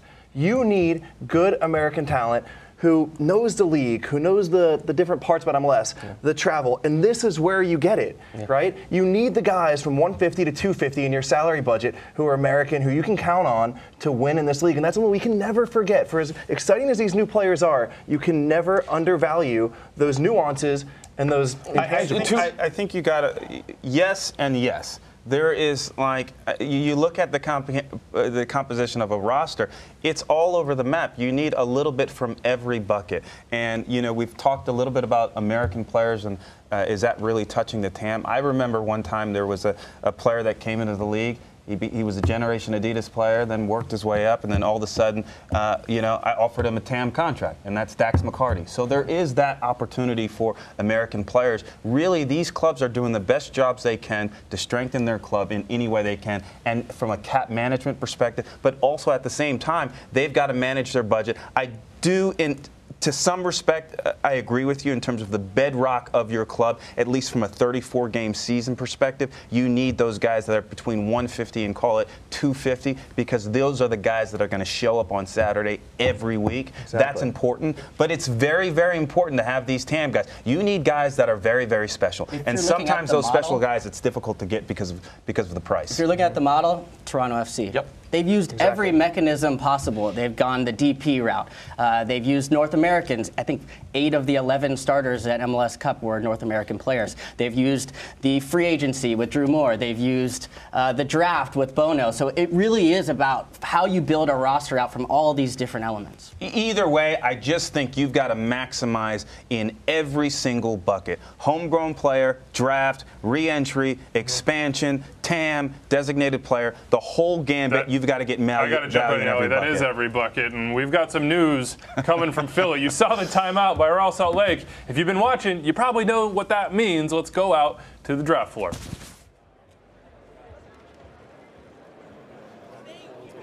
We have a trade to announce involving Real Salt Lake and the Chicago Fire. Real Salt Lake have traded the 10th pick in the MLS Super Draft to the Chicago Fire for $85,000 of allocation money. And with the 10th pick of the first round of the 2018 MLS Super Draft, Chicago Fire select from Syracuse University and a member of Generation Adidas midfielder Mo Adams. FC Dallas are now on the clock.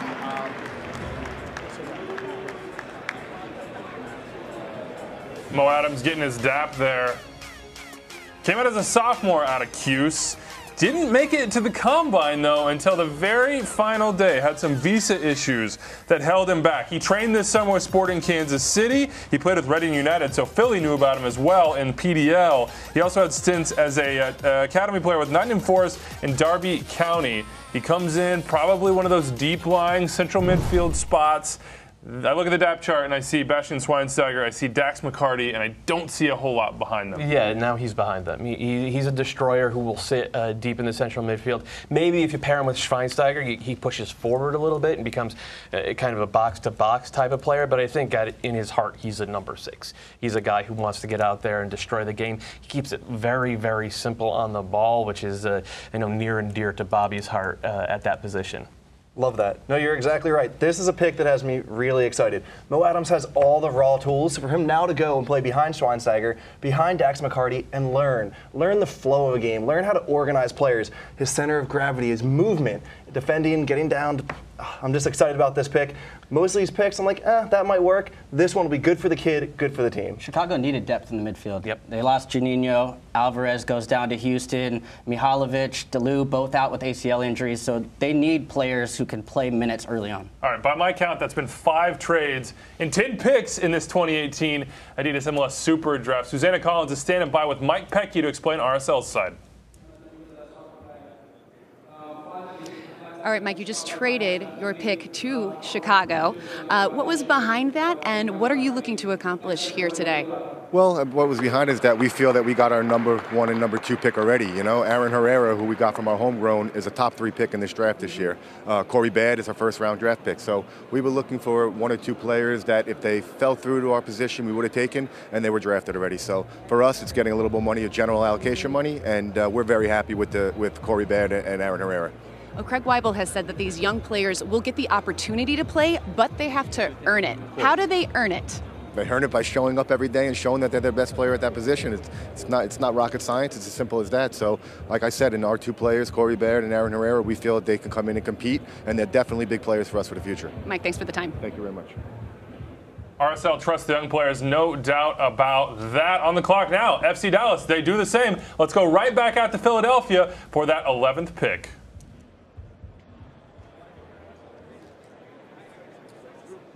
With the 11th pick of the first round of the 2018 MLS Super Draft presented by Adidas, FC Dallas select from Wake Forest University and a member of Generation Adidas, midfielder Ima Tumasi. The San Jose Earthquakes are now on the clock.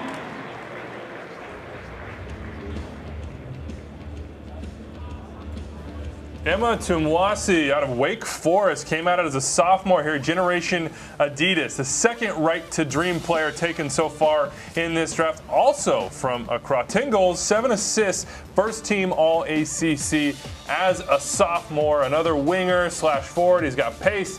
He can get inside. He's a good player. Bobby had a little bit of a rough combine. He had a rough combine, but a very similar player to Atua Hene. Dallas is just betting that one of these two pans out. But the other part about taking a winger too, it's easier to come in and make an impact late in the game as a winger. You can come in 85th minute, both Tumasi and Atua Hene can come in, run at players, scare the outside backs. Two good picks by FC Dallas. They got to be pumped up to be together as well. Let's go back out to Philadelphia. Susanna Collins is with the Chicago Fire's Nelson Rodriguez. All right, Nelson, you already have John Vaccaro. You trade up to get Mo Adams. What about these two players are so special and are a good fit for the Chicago Fire? We believe that they embrace a football lifestyle. We believe that they fit into the type of football that we're trying to play, and we're very impressed with their character. You re-signed Bastian Schweinsteiger. You have an incredible midfield with Dax McCarty. How do you feel like these guys are going to be able to contribute right away? Well, look, let's temper expectations. They're still young players. They'll need time to acclimate to the new speed of the game, but we think that they're very qualified players today with a great upside, and I have great confidence in our coaching staff to sort it all out. Can you give us an update on Juan Quintero? We have a habit of not discussing players who are under contract to another team. Understandable. Thanks so much for your time, Nelson. Thank you. All right, if you need the update on Juan Quintero, they've been chasing the Colombian number 10 for what seems like a couple years now, at least not publicly. Nelson Rodriguez said, no, we don't comment on that. But rumors are he may go to River Plate. But the Fire, so far active in this super draft. Right now on the clock is San Jose. Bobby, you know this new coach well, Michael Stara. Yeah, I talked to some friends in Sweden, and they spoke very highly of him. Said players like him. He plays a good brand of soccer, passing up ball on the ground, good organization. He'll be a good addition to the league. He tends to prefer a 4-3-3. I went over some old games of his. I did some research, talked to a couple people. He has tended to prefer a 4-3-3, which makes it interesting that they traded Darwin Saren this morning because Saren would give them maybe a starter, but definitely depth at that spot. It maybe means that they are kind of doubling down on last year's first-round pick, Jackson Ewell, a kid who I like a lot. Hopefully. And, yeah, we can hope so. Yeah, you're a big fan My of his. top 10 of Hold on, 24 let's look 24. back to 2017 as well here. As we talk about San Jose, this is a team that didn't make the playoffs, had a little bit, snuck in at the final second there, but they lost the job of the coaching staff. Chris Leach back up to the front office. Michael Stara comes in. Kalen Wondolowski's not going to be there forever. They've got to start to move on, got to start to find that identity. Marco Arena gone, Saren gone. They're moving on and quickly. Well, I'd be careful moving on from Chris Wondolowski. I'm not saying move on. Do you think he starts the entire season, or do you think a new coach wants a different kind of player? They're paying him to start the entire season. They're paying Simon Dawkins to start the entire season for the last couple of years. Why you gotta bring Simon Dawkins into it, man? Your favorite Bet player against of all Chris time. Wondolowski at your own peril. But when I look back at last season, Jackson Ewell and Lima, two young players, one through homegrown, Lima now with the national team. Jackson Ewell got a lot of minutes for a rookie last year. This team's not afraid to play young players. I would expect that to continue, partly based on a need to, but also wanting to invest in some of these young players. All right, you see the draft table here. San Jose have their pick in. Let's go back out to Philadelphia to see who they took at number 12.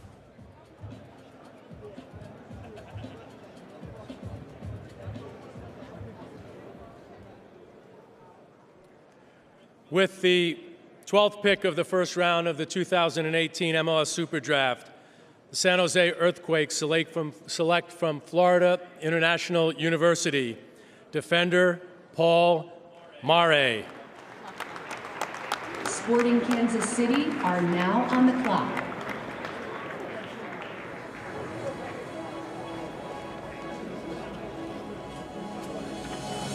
Paul Murray taken with the 12th pick here by San Jose. The preacher's collar apparently in Matt Doyle. Here's a guy who played 4 years in college, Newberry, then 3 years at FIU. He's got American parents, so no need to mess with the green card. There are 8 goals, 6 assists his senior season, but attacking is probably not where he ends up at the next level. Yeah, I think he's fullback depth for this team. They needed a little something. I would have thought more left fullback rather than right fullback, but Murray's a good player. He finds good spots. He's not afraid to get on the ball in tough spots. I do question whether he's an MLS caliber athlete, especially if playing out wide. What's wrong? You have to be athletic to play in this league? You saying us slow guys can't do it? I'm saying Dave Goss came close to knocking you off in the fitness. That's fair. I'm just That's fair. Yeah, you're right. Murray is more. He's just a good soccer player. He's the kind of guy you can put anywhere on the field and he'll get the job done. He's good with both feet. Good striker of the ball. Good crosser. I hope he plays right back at the next level, but he could play anywhere. We're getting to a point where you guys are saying this is depth, this is a backup, this is second, third on the depth chart. Yeah. I mean, 12 on? Are we past the point where they're difference makers? Because I still count 2 Generation Adidas guys on the board, and we've still got 1 signed senior left to go in John Gallagher. Last year, Jack Elliott went the 77th pick to Philadelphia Union, and he started 29 matches last year. Yeah. So you can find guys late in the draft. Teams were passing at that point, by the way. It just takes, now it's really seeing who's done their homework. It's not just about the top guys in the first 10. Now you're starting to see who's really been out there. And we've seen good players go in the teens. Even this decade, Tim Parker was like the 15th pick. Roldan was 16th. And by the way, there's a Roldan still on the board. Dom Dwyer was the 16th pick way back in 2013, I want to say. So it's happened. But if you're relying on finding a starter in the teens in the super draft, you're behind the times, I would say. All right, here we go. We are 12 picks through, as you said, into the teens. Sporting KC on the clock at 13. So far, 5 Generation Adidas signings. Number 1, João Moutinho to LAFC, and of course, Tristan Blackman went to the black and gold as well. I want to get back into Dallas here real quick because I talk about Generation Adidas and we see the tweets there. People like these young men. There's no doubt that they interview well. There's no doubt that there have been some very good Right to Dream performers come into the league. When you pick up 2 players like this with similar backgrounds, probably spent a lot of time around each other as they came up and have similar roles, why would you do that, Ali? What do you think FC Dallas are thinking here? Well, I think a lot of times, you're trying to make an educated decision about how these amateur players can acclimate themselves into the next level. And so when you can pick a player and select a player that's been in a number of different places and has had success at each different place, then you can make a reasonable inference that they may be able to acclimate themselves in a more effective way than maybe a player that's lived in his same hometown for his entire career. And so in a lot of different ways, you really want to try to minimize all the variables, and that variable about can this player come into Dallas, play on our team, live in a new market, all those things associated with professional soccer. I think if they've done it already, that gives you a little bit of confidence. All right, 13th pick is in. Let's head back out to Philadelphia and see who Sporting Kansas City took with their first-round selection.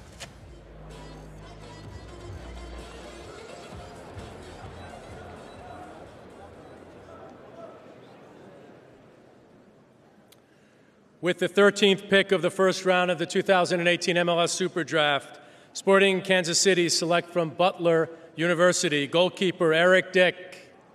Atlanta United FC are now on the clock.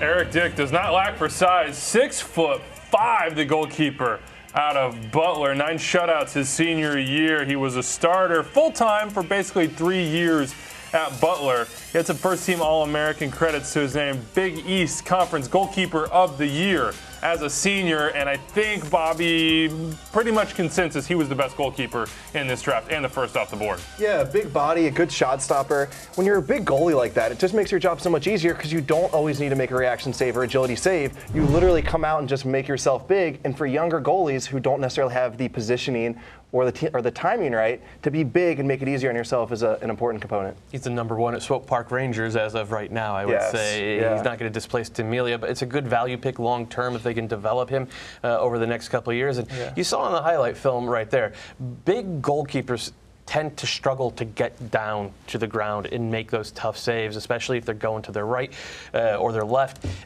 Dick can make those saves. Yep. He has some agility for a guy his size. All right, Atlanta next on the clock. They get Julian Gressel, the Rookie of the Year last year. We'll see what they do here. But it's a team that has invested, as we said, in many, many different areas. This one worked out for them. #8 overall last year, Julian Gressel standing by with Susanna Collins. Julian, it was only a year ago that you were up on that stage. What kind of memories are flooding back for you? What has this day been like watching this on stage? It's definitely been different. I mean, last year I was really nervous and really anxious to see where I would go. And everything went by kind of in a blur and really quick. And today it's really nice that I got to come back and really just take it all in from kind of like behind the scenes and see how those guys actually look and feel right now.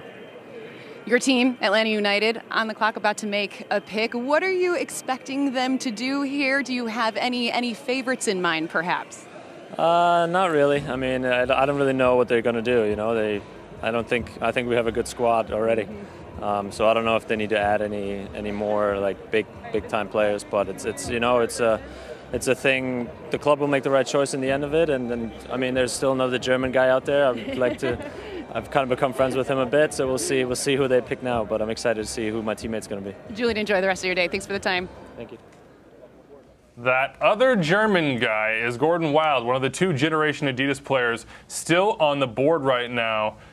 Is Gordon Wild a possibility here? Could they go this route? They could. I find it hard to believe that they're going to spend an international roster slot on a guy who really didn't look great all season and didn't test well athletically and didn't particularly play well at the combine.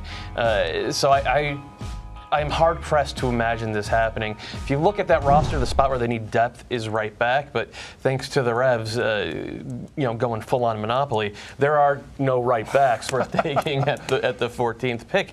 I don't know. I'm kind of at a loss here, guys. Center back, right back. All I know is if they take Gordon Wild, Almiron's head will explode. Gordon Wild, a very good player, but very direct. He's not looking to combine in the middle third. He's not looking to combine in the final third. He's putting his head down, and he's going for goal. So a good player, but not right for Atlanta. I'm looking at their depth chart. They don't have any holes, but they are going to take a player here with the 14th pick. Let's go back out to Philly and see who he is.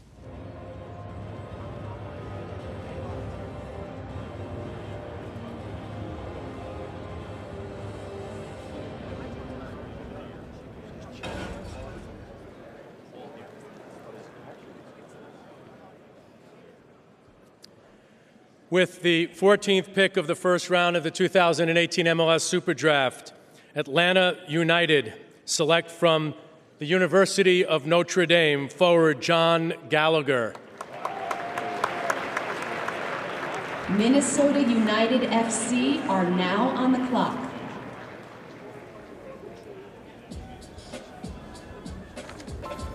John Gallagher out of Notre Dame spent 4 years there, 39 goals and 15 assists over the course of them. He had a good senior and junior season, 13 goals his senior year, 14 goals his junior year. He was first team All-ACC in both instances. He's got some Irish blood. He traveled with Juventus, Marseille, Blackburn Rovers, and Newcastle in his day. He is the last signed senior to be drafted, Bobby. What are they getting in John Gallagher, Atlanta United? Mostly a goal scorer. At the combine, he played a box-to-box. He played out wide, but that's just not the right spot for him at the next level. He's got to be a goal scorer. Put him in the box a little bit like Martinez does. He's really a poacher a lot of the time. So it might fit to have all those assist men around him and just put Gallagher in the box, who's got good movement and he's a good finisher. I don't see Gallagher as a Martinez type player at all. Martinez runs the line off the shoulder of the defenders. He's not a 1v1 player. I mean, I think didn't have more than like 2 or 3 completed dribbles all season. Gallagher is a guy who gets the ball on his foot, looks at the defender ahead of him and says, I'm going to beat you. I am going to skin you. Quick note here, Atlanta 2 just got started, so this may be another one where you're saying, hey, USL path to MLS. What I liked about the Gressler interview is he's like, yo, we're good. Like, where do you have a hole? And now this is the way the league has changed, that you can be a first-round draft pick, and he's going to be behind a homegrown kid. Andrew Carlton should be ahead of this kid right away, especially looking at the forward line. He's the one that, Petke talked about, oh, we've signed homegrown players already. I think some of that's a little bit of puffing your chest to the academy. But in this case, Atlanta United falls in that same boat. All right, let's get to Minnesota, who acquired the 15th pick here in that trade earlier on today. The Loons, look, their expansion season did not match that of Atlanta United. You can see here their current 11, as Kalen and Bobby see it. They've got work to do. They say they like their back line, guys, but goals allowed was a big problem for them in 2017.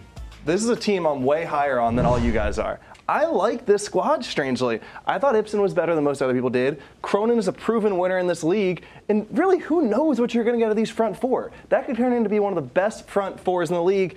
For me, it's got to be center back, Kalen. They've got to. I mean, maybe Boxall's a good enough player, but that's really the one weakness in the squad. Well, they've also got Toye, remember, from IU, just drafted earlier in this one. Dunladi, for me, too dangerous to be stuck out on the wing. This is what I was talking about. Can him and Ramirez find that partnership? Finley always better on the right-hand side, getting to that end line, serving balls either back across the grain to Dunladi or Ramirez getting to the near post, trying to finish those off. This team has a lot of work to do still, but they've made some nice pieces already. Andrew, let's see where they're going next. Yeah, the pick is in. Number 15 coming up here from Philadelphia. Let's see who Minnesota United took.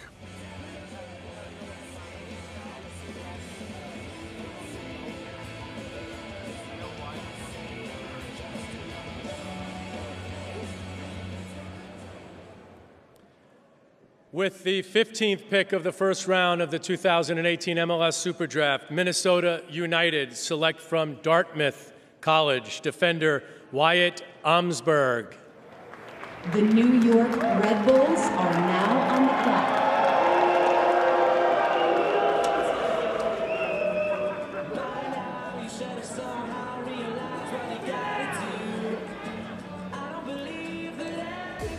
Wyatt Omsberg, we talked about them maybe taking him earlier on.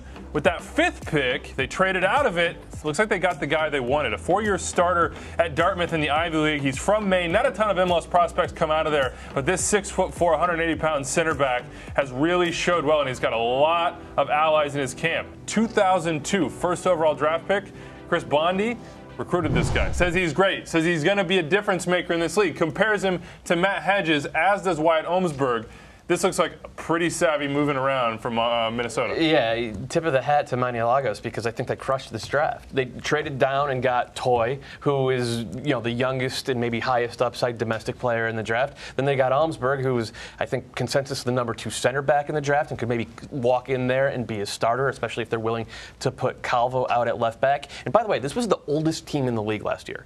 Oldest team in the league as an expansion team, and suddenly they have 2 guys, one is 8 or 19 and the other's 21, who could maybe walk in there and play 1,000, 1,500 minutes. This is what they needed. Good job to Minnesota United. The last main great player, Roger Levesque, Seattle legend. Shout out to Roger. I doubt he's watching. Who's going to pull the celebration? Can I get out of frame here? I'm glad I bought low. Yeah. I really bought low because that team just got even better. Yeah, I really like Wyatt. I think.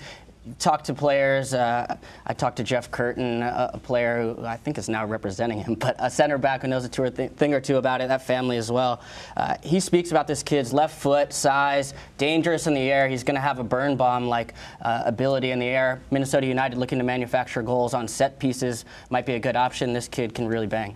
One thing that's changing about the league, too, is you now need center backs who can break the lines. You need center backs who can pick up their head and find the forward checking back, to find the midfielder getting in between the lines and not coming back between the center backs. Omsberg does that very well. Let's get to another Ivy Leaguer. That would be Jesse Marsh of the New York Red Bulls. He is with Susanna Collins in Philadelphia. Oh, excuse me, he's at the draft table. Red Bulls here, figuring out who they're going to take with the 16th pick. They've done well in the draft. They've done well with the homegrowns. They've got a couple signings already this season. Ali, where do you think they go with a pick like this? How do they look at Red Bulls and Red Bulls 2 and fit this into the mix? Well, they've got a couple different tools because they've got a first team and they have a second team. I think what's most important for the club is they're going to try to find a player that can actually fit the way they want to play. It won't be position specific. I think they'll be looking for there's a number of different positions that they can look to strengthen, but because they have two different teams, they're going to be looking to just trying to find the best football player. There's a profile though, yeah? Absolutely. They've gone young, they won athletic, they're going straight toward that high pressure system with both feet, to be honest with you. Well, yeah, I mean, at the end of the day, they want to win though as well. So yes, they have some younger players and there's a certain defined style, but they're just trying to find the best player that they can so that can help them win games. Brian White went to Duke, scored 10 goals, 3 assists for Duke last year as a forward, second attacker kind of guy, was the PDL MVP playing for New York Red Bulls U23s this summer, had 17 goals in like 15 games. He's one of those sort of all-around attackers. You could line him up anywhere in a 4-2-3-1, anywhere in maybe a 4-2-2-2. They're familiar with him. He's from North Jersey. This is the most natural pick of the draft. They have to take him. He's definitely a consideration. They know him very well. I mean, the one thing that the club has is they have a very rich academy. And so they have a little bit more latitude in terms of the type of player or the quality of player that they're selecting, because they may have other players in their academy that are already in that pipeline, and that influences who they're going to select in the draft. We're talking a lot about USL to MLS. They're spending those first few days in USL. Bobby, you have experience in that league. Is it difficult to make that jump? How do these Red Bulls products have to navigate that sort of journey? The biggest difference is physicality. If you watch a USL game, it's good soccer. A lot of those guys can ball. The combinations are good. The biggest difference, as is always true when you move up levels, it's just a little bit faster. And it sounds like it shouldn't be that hard, but if you go from one speed to another, it's a world of difference. So they're often good enough soccer players. It's just being able to do it. It's a little more physical and literally it's just a touch. It's not that much, but a touch is often enough. Right now, a timeout for New York Red Bulls. Perhaps a trade in the works here. We will see what happens with them when you look at their offseason. Kalen, Sasha Kleshtin out. That's the second year in a row you've seen the captain traded. They've gone young. Tyler Adams expected to make the jump. What do you expect from the Red Bulls in 2018? Well, Sasha Kleshtin leaving this year, and then Dax McCarty leaving the year prior. So the Red Bulls have really invested a lot into Tyler Adams and Sean Davis to step up and fill those holes. I think they're ready for it. I think this is a smart move. Now, they put a lot also on now Tommy Redding, who's come up from Orlando City for Sasha Kleshtin and Rivas. I think they both end up in the starting lineup. I think a formation change may need to happen to accommodate that, but I'd be interested to hear what Ali says about this Sasha move. Did it surprise you, and how do you think it will affect not just the team on the field, but the locker room? Well, I think that whenever there is a big presence on the club, within the club, and there's a trade or a transfer that's involved, it has the tendency to shake a club. It'll be the coaching staff's opportunity or responsibility to manage that process, and that'll start from day one once the trade happens, and that will bleed into the preseason. They do have a lot of young, newer players, I think, that can really help the club and do well. Sasha was a coach on the field and in the locker room. And he had he earned the respect of his teammates. He earned the respect of the coaching staff and the organization. So his leaving is a big hole or a void to fill, not just for what he provides, as a footballer, but what he provides just in terms of his personality and his leadership. Now, when a player leaves like that, it gives other guys opportunities to step up. What's Felipe going to do? What's Tyler going to do? What's Danny Royer going to do? Let's check out the starting 11. Yeah. Speaking of those guys, you guys are standing by here, and Kaku's not there, by the way. Romero Gamara, there are rumors he may be coming in, but this is the way you see it right now. Yeah, this is the projected 11, and mine specifically, Bobby. Now, you come across when you make a big shift in an organization, are you going to put formation first or personnel? And for me, you put the best talent on the field. You've invested in Redding, you've invested in Rivas, so you find a way to get them in there. So a little bit of a formation change where now you have Rivas and Wright Phillips up top together. Jesse Marsch tipped his hand a little bit late in games in the playoffs when they were down or needed a goal. They did play 2 strikers. How do you think this affects their midfield, and where do you see Adams playing in? Dude, the Red Bulls are one of those ones where who knows what formation they're going to play. This makes as much sense as any. Having talked to Jesse about their formation, he said the main thing they're going to talk about in preseason is philosophy. Where does Tyler Adams play? Who knows? That's one of the big things Jesse and U.S. Soccer have to figure out. How do you get the most out of one of your prime products? And the question here is, where do you put Kaku? If that deal gets done, that's one of those rumored deals of a young Argentine player for the Red Bulls. They say they're close, but you got to get over the line. Speaking of another, Barco watch is on. Susanna Collins is down in Philly with Darren Eales, the president of Atlanta United. Darren, Atlanta has one of the most dynamic attacks. You guys add another forward in John Gallagher. What was behind that pick? Yeah, look, I mean, John, we like his work ethic as well as the fact he can score goals and also set them up. And I think his flexibility, he can play a false 9, he can play wide. He's someone I think will, he's not going to be under pressure to sort of be starting games for us. I think it gives him a chance to fit in when Tatar's got him up to speed in his system. And that flexibility and that work rate is something that we're looking for. Well, Barco Watch was all the rage in Atlanta for the last few weeks. As you guys continue to kind of set the trend in MLS for assembling your team, how gratifying is it for you to see it paying off on the field? Yeah, look, I mean, I think it just shows where the league's getting to now, the sort of level of players that get linked to us. Obviously, we don't comment on players who are under contract elsewhere, but I think the fact that you see these players being linked to the league is a great thing. And, we've always said it. The first year was great for us to make the playoffs, but we want to be a team that's competing for the MLS Cup, so we need to improve every transfer window, and that's what we'll try to do. Darren, thanks so much for the time. Thanks for that. Playoffs not good enough for Atlanta United. They expect to be there, and they want to win MLS Cup. We'll see if they do it. We'll see if they get Barco. Let's go back out to Philadelphia. The New York Red Bulls, number 16 pick is in.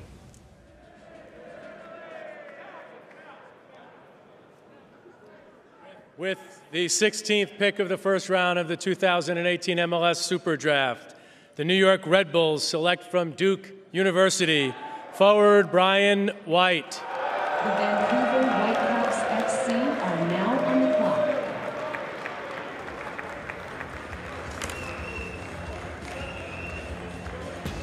Took a timeout to pick the guy that Doyle said they were going to take all along. Brian White out of Duke, spent 4 years there, 10 goals, 3 assists his senior season, started 20 games for the Blue Devils, the second team All-Atlantic Coast Conference player.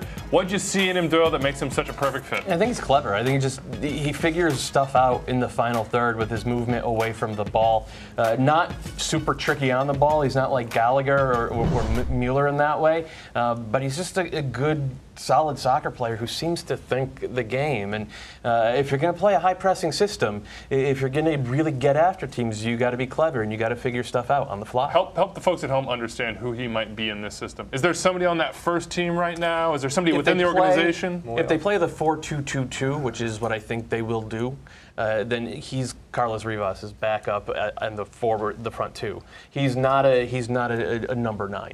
Yeah, I don't disagree. I think what's most important in that selection is the fact that they think that this guy knows their system.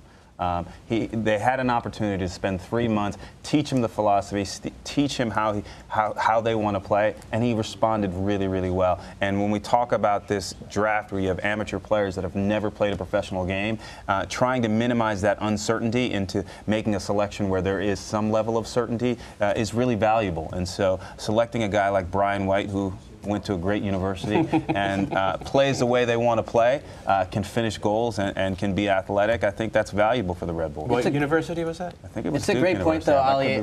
And Bobby, you've talked a lot about the transition into MLS.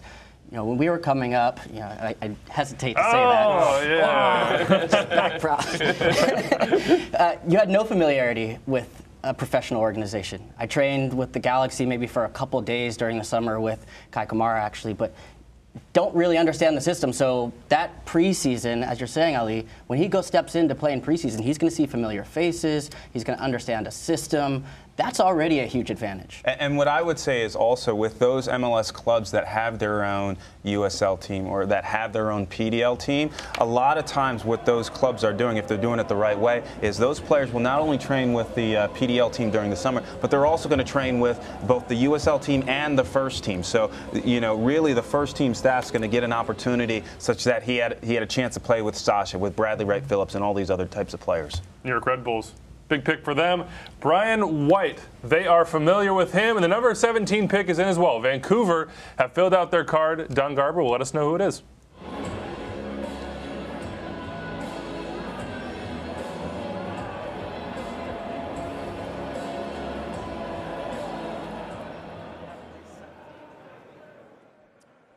With the 17th pick of the first round of the 2018 MLS Super Draft, the Vancouver Whitecaps select from the University of Washington defender Justin Fittis. Sporting Kansas City are now on the clock.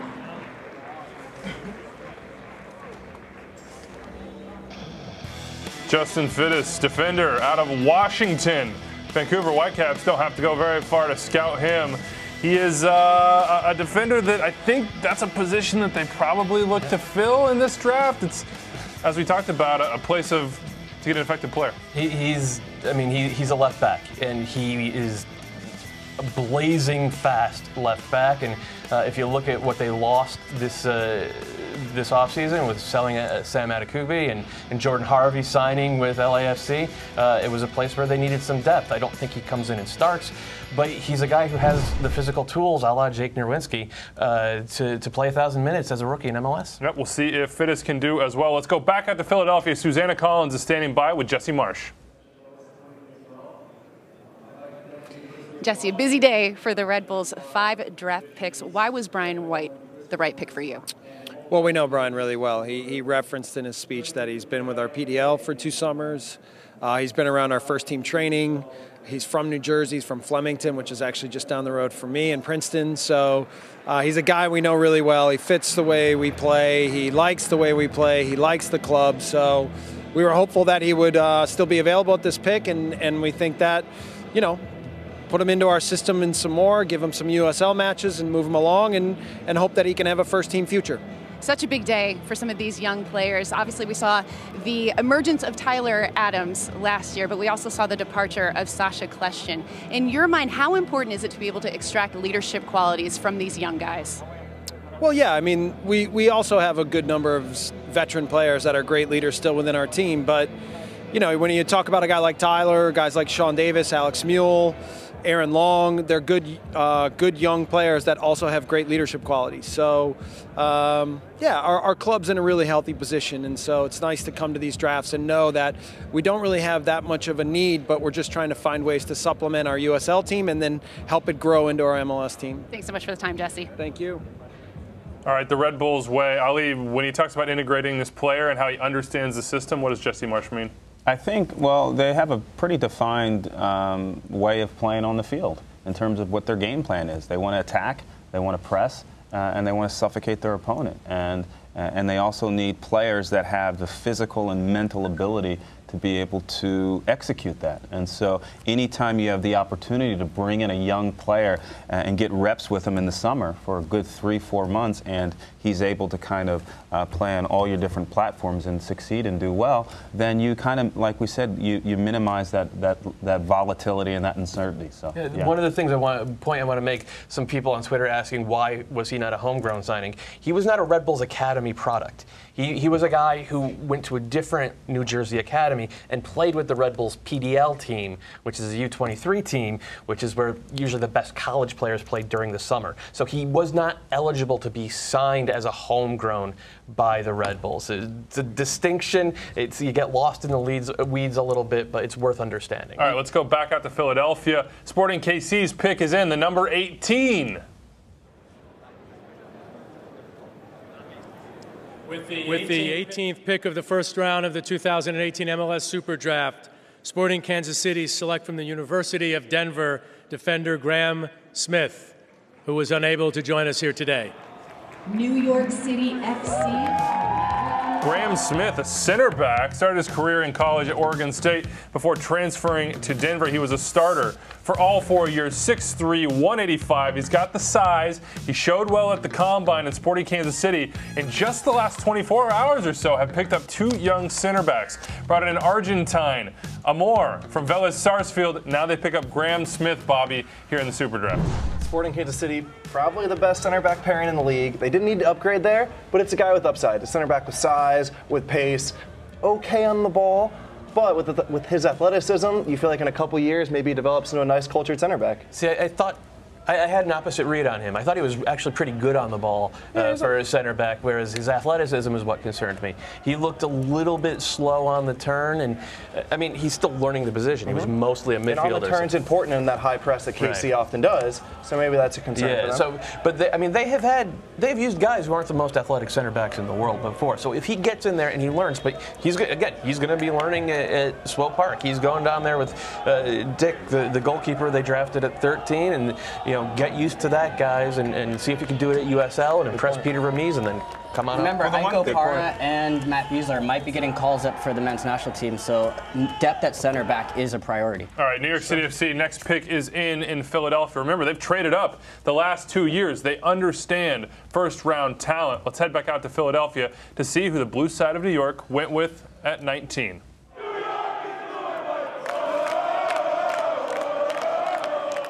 With the 19th pick of the first round of the 2018 MLS Super Draft, NYCFC select from the University of Virginia goalkeeper Jeff Caldwell. The Houston Dynamo are now on the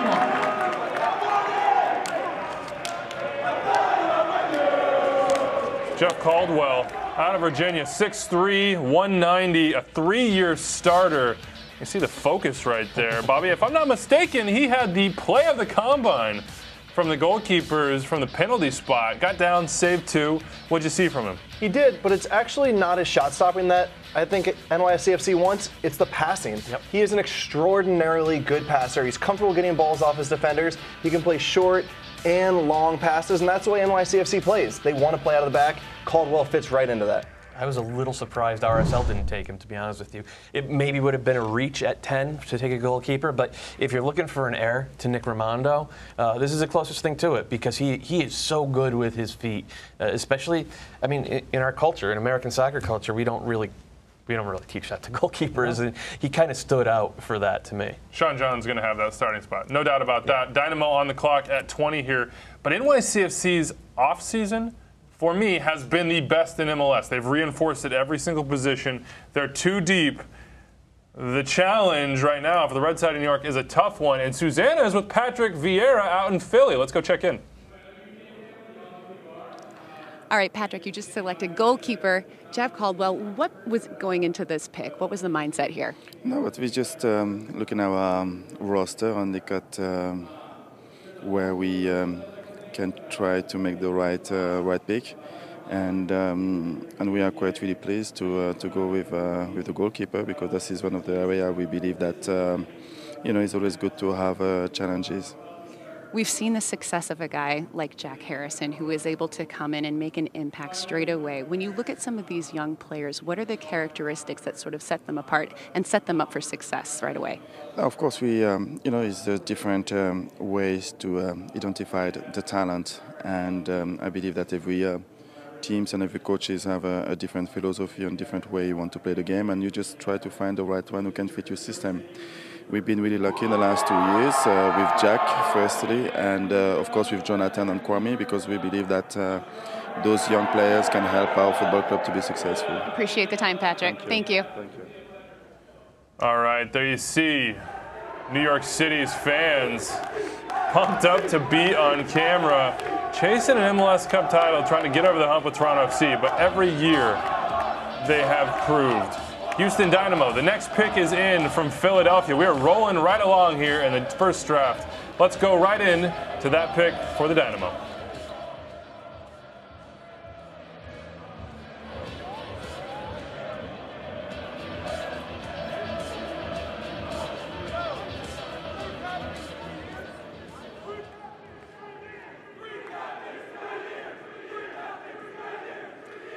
With the 20th pick of the first round of the 2018 MLS Super Draft, the Houston Dynamo select from Southern Methodist University goalkeeper Michael Nelson.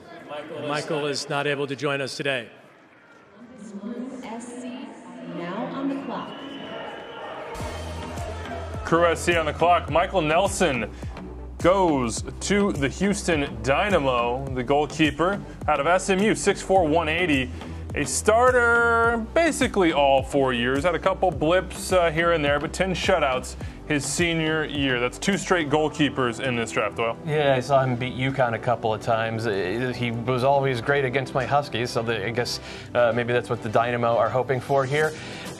This speaks to me about these teams wanting to use the Dynamo or the picks to fill a role, rather than going for best talent available, because there's still 2 GAs out there, 2 generation. This is like, okay, we have a role, we want to fill it, we think this guy is just about good enough to do it. Backup goalkeeper, probably that role right now for Michael Nelson. Let's take a look at the 11 here, guys. What do you see from the Dynamo trying to get back into the playoffs after a big year in 17? Yeah, an enormous turnaround, as you mentioned last year, Andrew.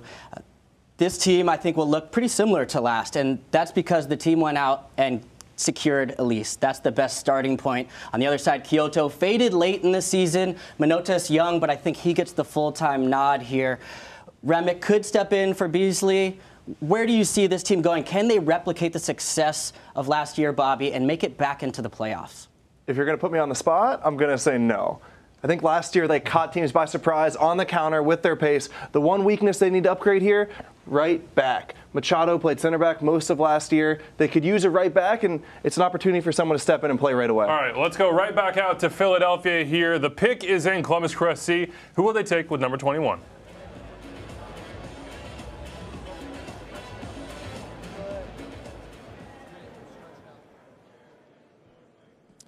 With the 21st pick of the first round of the 2018 MLS Super Draft, Columbus Crew SC select from Virginia Tech goalkeeper Ben Lundgaard. The Seattle Sounders FC are now on the clock. Ben Lundgaard from Virginia Tech, 6'5", 200, a starter his junior and senior years. Got a ton of games the first 2 years of Virginia Tech as well. No way he pushes Zach Steffen out of the picture, but if you look back at the last couple Super Drafts, the guys who have stuck from the later picks, they've been goalkeepers. But let's go right back out to Philadelphia. Susanna Collins is standing by with Sporting KC head coach Peter Vermees. Peter, Sporting KC, known for their strong defense. You add a center back, Graham Smith. How does that guy bolster your back line? I think what he does is he puts a lot of guys under pressure. He is very good in the air, brings some height to our team that I think we need. And at the same time, he's very tough in the tackle. So I think he possesses a lot of things that we want from a center back. And the other thing is that he doesn't have to come in right away and be a starter, because I think we have a pretty good back line. Seems like it. You also have goalkeeper of the year in Tim Melia, but in your first draft pick, you drafted a goalkeeper. What was behind that pick? Yeah, Eric's a player that we've watched for a while. We feel that he's got incredible range and an incredible ceiling. So, again, Tim's a great goalkeeper. We have 2 other goalkeepers as well that I think are really solid, but it's just one of those guys that we don't want to pass up. We just think he's a guy for the future, and he seems like he's got a great mentality, and we'll find out here shortly. Thanks for the time, Peter. My pleasure. Seattle Sounders on the clock right now, the 22nd pick. That's 3 straight goalkeepers. As I said, those are the guys that tend to stick. Where are we in sort of the talent rundown here, Doyle? He's drafting for S2. And being that it's Garth Lagerwey, there's a decent chance that he's either going to draft Ali Curtis or Bobby Warshaw, because he just loves picking guys from Stanford and Duke. So that's where my money is. And if it's not one of you 2 guys, then my money is on Alex Roldan, the younger brother of Christian, who was very, very good over 4 years of college and very, very good at the combine. He's a little bit bigger, a little bit stronger, doesn't quite have the same defensive instincts, but I like him.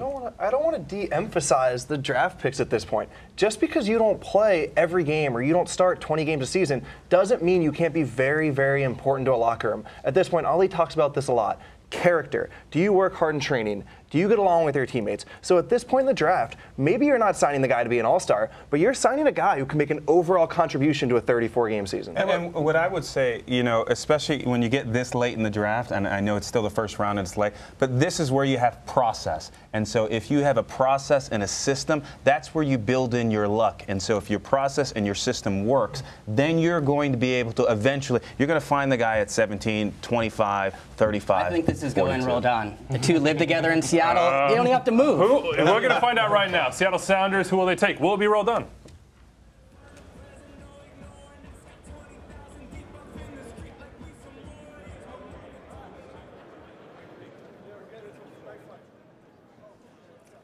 With the 22nd pick of the first round of the 2018 MLS Super Draft, the Seattle Sounders select from Seattle University midfielder Alex Roldan, Christian's younger brother. Toronto FC are now on the clock. Alex Roldan from the University of Seattle.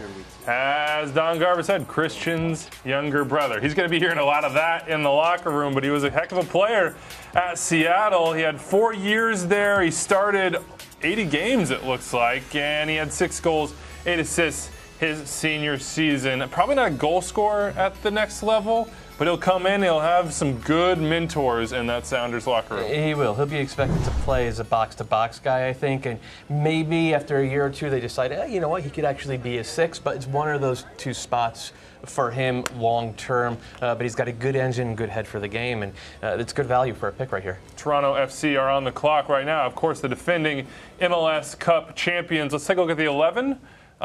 This is the projected 11 of what they hope is the repeat champion. Yeah, Bobby and I have been trying to put together starting 11s for each team. I think this is the easiest. Yeah, you got the easy one here, man. What's there to say here?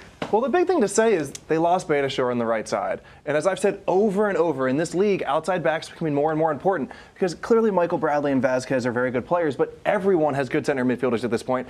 Everyone has good strikers, so where can you differentiate yourself? Outside back. I think Beitashour could actually be a pretty big loss, guys. I don't know. Hassler had 9 starts, 3 goals, comfortable getting forward into the attack. This team looks solid to me. Can I talk Delgado for a sec, too? Of course. Because we talked about that MLS Cup, and they were amazing. But you know who was the best player besides Michael Bradley? It was Osorio. Osorio was so good in the middle of the field. I wouldn't be surprised if he gets that starting spot instead. I would be. Delgado, to me, was the difference between this team being a very good team and an elite team. When he was on the field and clicking, and you saw that during the playoffs, he struggled, I think, through most of the playoffs. Yeah. And then when it clicked for Delgado in the final, they destroyed Seattle. But I want to make a point here.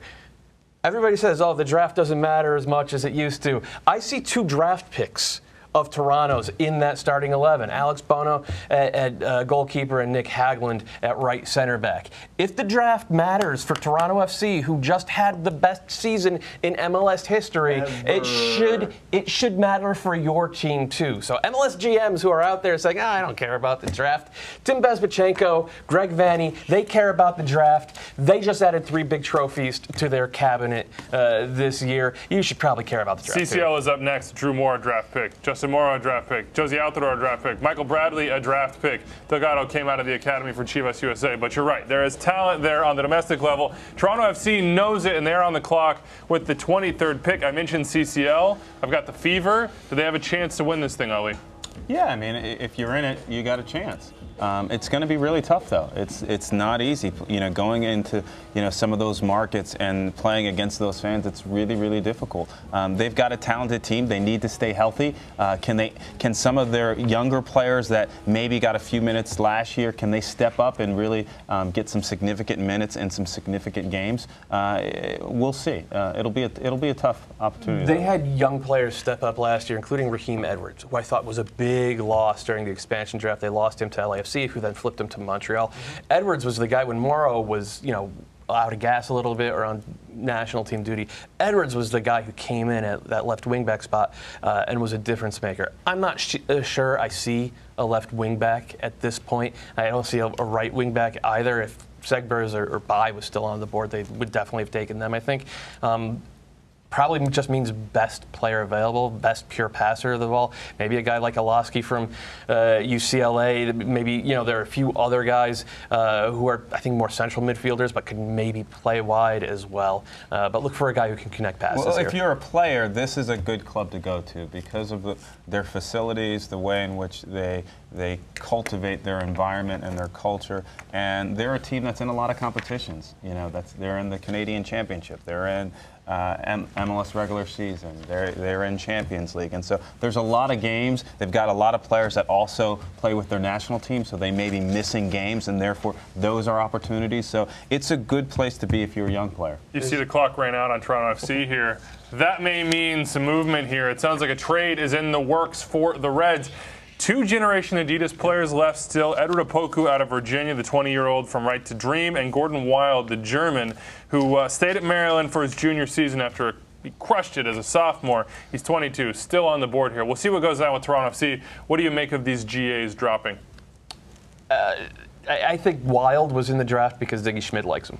I think that LAFC or the Galaxy kind of suspected that they would be able to maybe trade into the early part of the second round and pick up Gordon Wild for a song. As for Opoku, I don't get it. I do not understand why he was a late addition to the class, and here on the verge of round 2, he's still available. All right, we've got some information for you coming out of Philly. Of course, we mentioned that trade. Let's see what went down.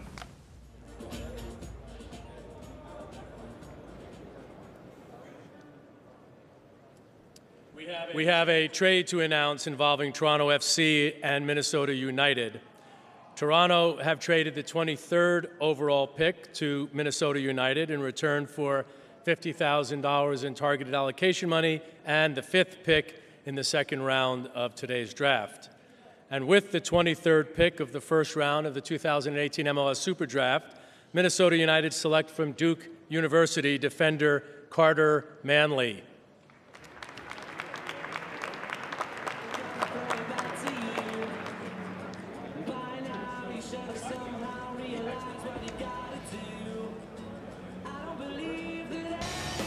Carter Manley, the Duke Blue Devil, coming out to Minnesota United, who have made a bunch of moves in this first round. Got them picked up 3 American players to bolster their team in year 2. Manley, a defensive presence for them. They needed help at outside back. Is that where you see him projected? He can play both center back or outside back. Probably better at an outside back. And as we keep on saying, it's cool to see teams value guys who can get down the wing at outside back.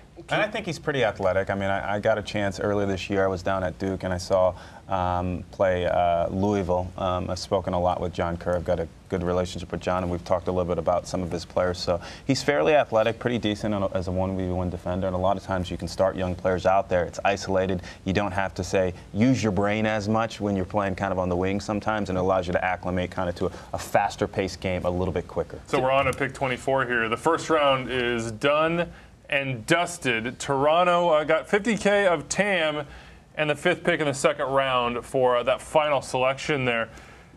Take it back. Let's run it back here and see who got taken 1, 2, 23 and get your guys' thoughts here. Minnesota United, as I said, moving around, had 3 picks, but you see the top 8 here.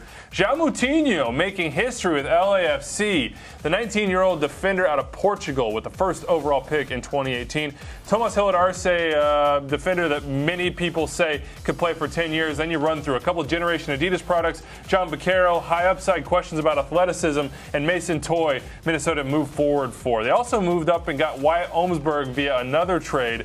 I think right now they feel like the winners, at least just kind of on the first reaction in this first round. We talked at the start of the show about how the draft isn't as important a player acquisition mechanism as it once was, because teams are going out there and spending money, be it TAM or DP slots, on big-name players, be they young or a little bit older. Minnesota United are not a team that goes out and spends big money on players, whether it's DP slots, they still have no DPs, or whether it's TAM, which they're kind of hoarding after last year's unfortunate offseason. So they are treating the draft not as a sort of supplemental roster-building tool, but as an essential roster building tool, and I like what they've done quite a bit. I think they got 2 guys in their first 2 picks who can play big minutes this year. Here's the thing about the draft. yeah, plays don't matter as much, but when it's harder, it just becomes more important. It means the margins are smaller and it's more of a place to get an advantage, and that's what Montreal's doing. Like you said, they don't have a chance to spend the money. Where can you find your competitive advantage in MLS now? And Minnesota's doing it right now. I like Minnesota's picks as well. 3 goalkeepers going in the first round. I'm still trying to digest that. That is, I think, an indicator into how. Was it 4? Yes. 3 straight at one point. 4 overall. And that's an indicator to me about where coaches are seeing the talent going and how they want to just stash maybe goalkeepers who are going to develop later. The pick that I like the best is Orlando City's with Mueller. I think he's a guy that will fit into crisis system, a nice piece for him to work with in Orlando. All right, we got plenty more to come. The second round is coming up. In the meantime, let's see what you guys think of this draft. We'll be right back.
All right, welcome back to the Super Draft 2018 edition, rolling on into the second round. I'm Andrew Wiebe, Kalen Carr, Bobby Warshaw, Ollie Curtis, and Matt Doyle with me. LAFC on the clock for pick number 4, but we already have big reports out there from Paul Tenorio. Says a story coming on ESPN FC, but it is a blockbuster trade if true, guys. Chicago Fire sending David Accam to their Eastern Conference rival, Philadelphia Union, for more than $1 million in GAM and TAM.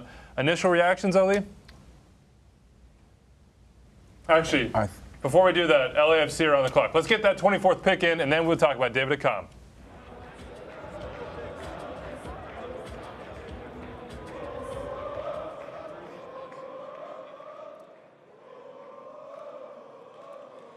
With the first pick of the second round of the 2018 MLS Super Draft, presented by Adidas, LAFC select from the University of Pittsburgh, midfielder Paul Calvet-Planellis.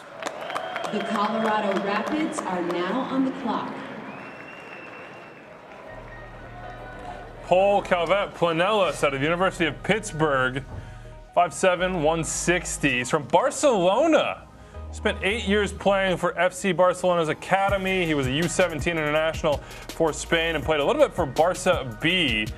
14 games played, 12 starts in 2017 with Pitt. They went for that pedigree, guys. A beautiful passer of the ball. He has that, La Masia pedigree, as he's mentioned. I thought Atlanta United were going to take him because Tata Martino was actually there at Barcelona when Planellis was there as well. He'll play in central midfield, spread the ball around, and make possession matter if he can make the team. Okay, but let's get back to David Accam. This is a huge move. This is one of the biggest trades in MLS history, if true, and Paul Tenorio has been trusted. What's it mean? It's exciting for Philly.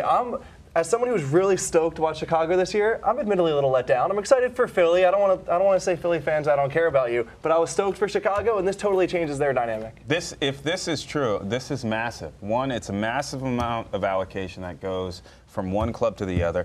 It's intra-conference, so you're going to be competing against a player that used to be on your team for the last 3-4 years, which is enormous. And David Accam is, for me, he's one of those handful of players that he can do it all. So I like him as, I call him, he's a playoff player in my opinion, because when it's cold in October and November, and for whatever the reason things get tight and they get chippy, you need one player that can kind of do it all and do it on his own, and he's that type of player. This is an excellent move for Philadelphia Union. Philly fans, we're Philly fans. I know you guys have been struggling for so long, waiting for someone to come along, and I think Accam is that guy.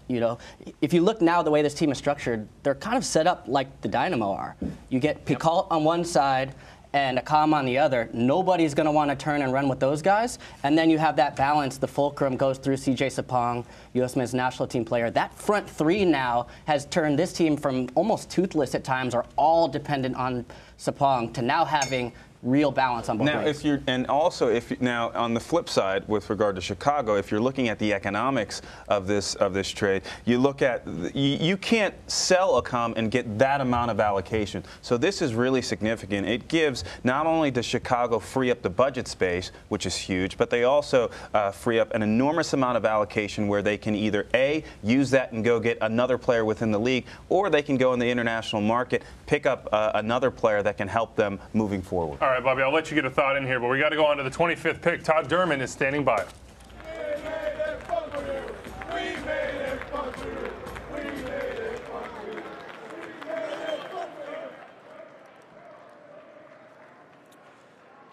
With the second pick of the second round of the 2018 MLS Super Draft, the Colorado Rapids select from the University of North Carolina, forward Alan Wynn. DC United are now on the clock.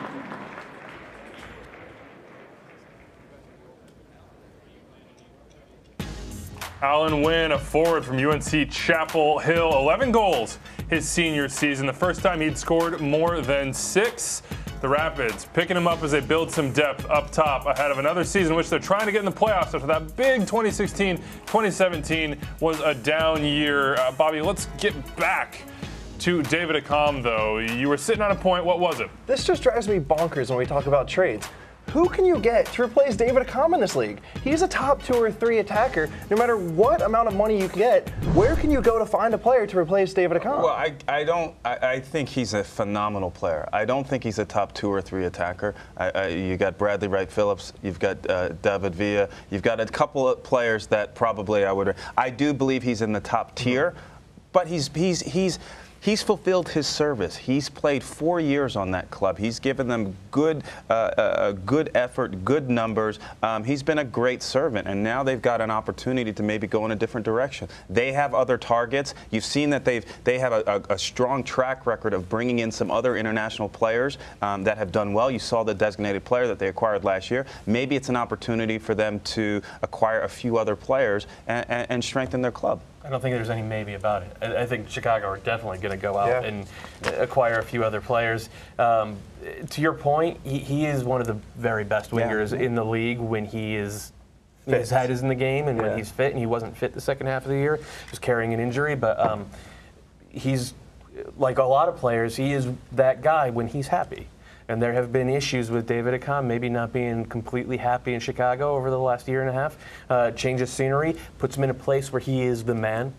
He's perfect with CJ Sapong because CJ's so great at coming off the line and playing runners through. And this should all work out for David Accam and for the Philadelphia Union. For the Fire, Nelson Rodriguez, he's got to go make probably 2 or 3 signings. Make no mistake, David Accam is a quality player. If you're going to move a guy like David Accam, you got to get something like $1 million of allocation. So I think it's probably a move that may suit both sides. The thing you wonder about a little bit is just moving a player within the league. But, you know, even when you look at the Red Bulls and moving Dax to Chicago, it kind of worked out for both clubs. So it's not impossible. It's not the worst thing in the world. But a lot of times, when you have a quality player, sometimes you like to move them into the other do want to get back to the Lee Win thing, which we talked about a little bit, I think, when the Revs were picking. Lee Win asked for a trade. The Revs say they're not going to trade him. Chicago have needed a number 10. Chicago now have $1 million in allocation money that they could maybe put into a trade. Could Juan Quintero be back in play? Do you go get like for like at the left wing, or do you stick with that number 10? I mean,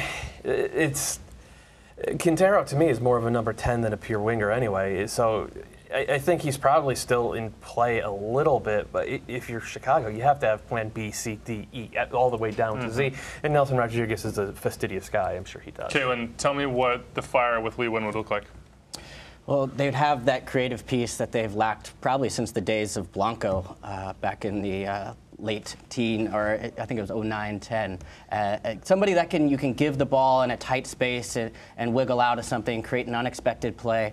They haven't had that in a long time. They've had to use Accam through the channels or Nikolic in behind. They need somebody underneath to really grab hold of the game in tough moments besides Dax and Schweinsteiger, who like to do that from deeper positions. I think Lee would be fantastic for the team if they can acquire him. Right now, still not official, though. I just got to throw that out there. Paul Tenorio, we trust his reporting. Still not official. We'll have to see. And one of the reasons why I'm sure Brad Friedel said, hey, we're not moving Lee Win is because he's a talented player. So put aside Chicago, I think probably Lee Win would probably be good on a lot of different teams. But New England has invested a lot in him, and he's a key piece of their team. All these guys, creative players, you mentioned it, need to be happy. They need to be enjoying their football. You saw Benny Feilhaber wasn't successful in New England, goes down to Kansas City, revitalizes. Came up against a wall again, now he's gone to LAFC. So if you're a guy like Lee Win who's been successful throughout, you should give him credit for that. You're the creative player on this panel. Are you happy right now, Kaylin? I couldn't be happier. Come on, Is guys. David Accam happy? I think so. I think so because, I mean, he kind of wanted out, and he's going to a place where, you know, I'm not sure he's the best player, but he's suddenly the biggest name in that team. So I think he's probably pretty happy with this move. Let's be clear about something. That Philly staff needed to do something just to keep fans happy. We don't like to think about it that way, but sometimes you make a move just to get a little weight off your back. So now with Accam there, it did that. Yeah, he's a best 11 caliber player. They just got him, so Philly fans should be happy. Philly fans probably blowing up Twitter right now. Vancouver Whitecaps are on the clock, and their pick is in. Let's go back out to Todd Durbin.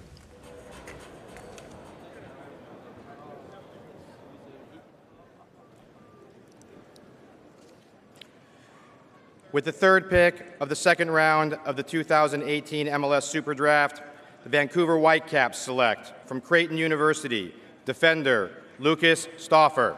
The Colorado Rapids are now on the clock.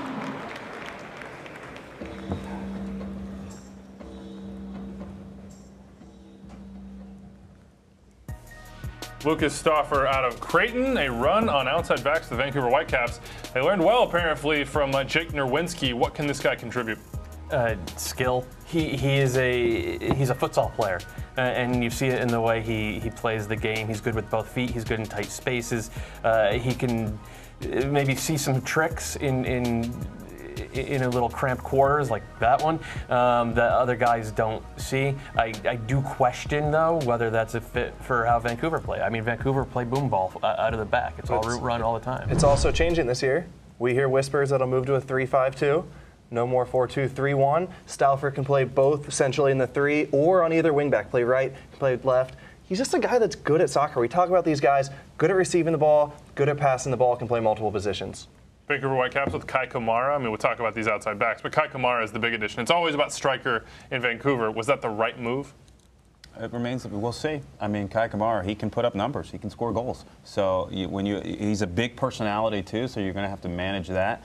Vancouver is an interesting team. They're a team that's really, they've kind of gone up and they've kind of gone down, and they've kind of made moves that have kind of improved their team in one year, and then in another year maybe it hasn't worked out so much. So it'll be interesting. They're a team that you look at to say, are they going to make that next jump? Are they going to make that next step where they're doing really well in the playoffs and they're really going to make a push at MLS Cup?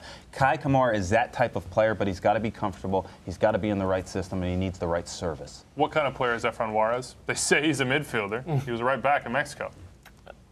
I mean, you just kind of summed it up. He over the last maybe 5-6 years, he's played primarily defense, and I think kind of a 3-5-2. You've seen him at wingback a little bit as well, and you've seen him a little bit at defensive midfielder, but they're talking about using him as a central midfielder. I'm not sure I get it, but we'll see. He's still in the prime of his career. He's a good player, and you never say no to a good player. All right, let's turn to Colorado Rapids, who are on the clock right now, pick 27. They are chasing a center forward. We know that. Ola Kamara in the mix. They got some other targets in Europe. Is this team, Kaylin, closer to becoming a playoff team? Well, they went through a real high and a real low, and for them to get back on track, I think it starts in the back. The new coach is going to set up their formation. You hear rumors of a 3-5-2 potentially. Marlon Harrison sliding into sort of a wing back position.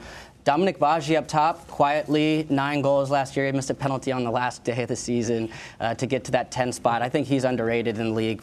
Gashi, can he come back and help this team? That was the big missing piece. They'd lost Jermaine Jones. They'd lost Marco Papa. They were expecting more of Gashi last year, and he wasn't able to give it to them. But they're going to need to make some moves. They don't really have a playmaker as far as I see it. I mean, I guess Stefan Agner might be that guy, and he came in and played pretty well over the last couple of months of the season, but like relatively speaking, grading on a curve. Like creative for Colorado is a little different than creative for other teams. So, but he's going to have, I mean, I think most of the creative responsibility is going to be on him. There might get help here, but it's not going to be an answer here. Yeah, it sounds like they're still active. Of course, they have the 27th pick, and that is in. Let's go out to Philadelphia.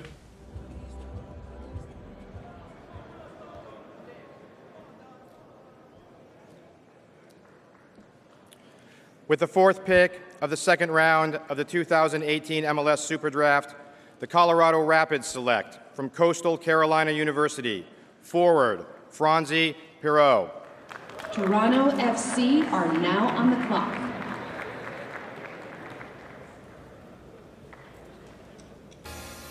Franzi Pirot out of Coastal Carolina, 6'4", you see it right there. 10 goals, 4 assists his senior year. You liked what you saw at the Combine, Bobby. I did, and another spot where someone can come in and play right away is at striker for Colorado.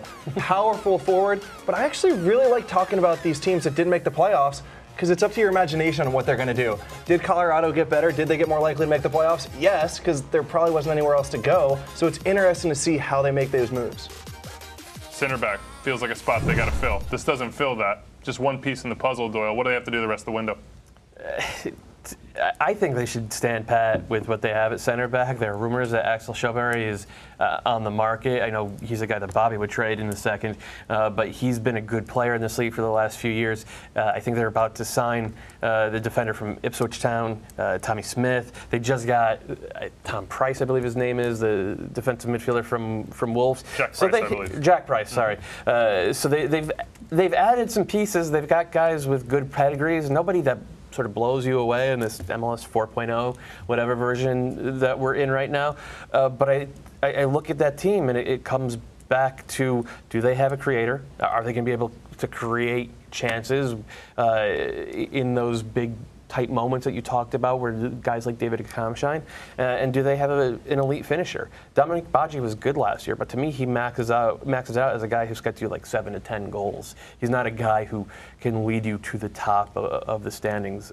So I think, they have that front office has a lot of work. Toronto FC on the clock here, about 2 minutes to go until this pick. Of course, they went from worst to champions here, Ali. How hard is it to actually go from out of the playoffs and in over the course of one off season? I think it's really difficult to improve your team. There is a tremendous amount of parity in this league. The international market is not completely transparent. The college, the super draft in terms of the players that you're drafting, GA or otherwise, it's not completely transparent. So, these GMs have a really difficult job. It's not easy. And then with the injection of TAM, makes it a little bit easier, but everyone has access to that. So every team is trying to win. Every game is hard. It's one of the things that makes this league beautiful and great, but it's extremely difficult. And it's why it's so important that you have a good plan and a process in place. And then you hope that if you have the right plan, you have the right process, you have the right personnel, that those things breed good luck. And you hope that at some point that because of that process or that system that you've cultivated, that's going to spit out the right player in situations where you may not know the right decision. All the data points, they're not going to align on every decision, and they're less than 50%. But if you have the right system and the right process, usually that's going to equate into good decisions, good players. It's going to help your team. Maybe it gets you extra 3 points, an extra 6 points, extra 9 points. Helps you get in the playoffs, helps you win MLS Cup. Maybe best ever like Toronto FC. We've talked about how they built their roster from everywhere. By the way, they have 3 of the highest paid players in the league. Do you need, in this iteration of MLS, to be elite, 3 elite DPs? I'm going to jump. I think you need I think you got to spend some money. You need some real muscle. And that's one of the reasons why the board has allowed teams to have access to targeted allocation money. I think it makes it easier, but FC Dallas was the best team in the league in 2016. They won the Shield and Open Cup double, and they didn't spend money. So if I'm a GM, I want to win Supporters Shield, right, but I want to win MLS Cup. Right. And so I think that most teams, they go into this gig thinking, I want to win MLS Cup. That's the goal. I think when you look at a 34-game regular season, that essentially is the quote-unquote, best team per se over a long stretch of season. But you really want to win MLS Cup. It's about the playoffs. It's about what you can do in those 1 or 2 game series. Yeah. Let's go out to Philadelphia and see what Toronto FC did with the 28th pick.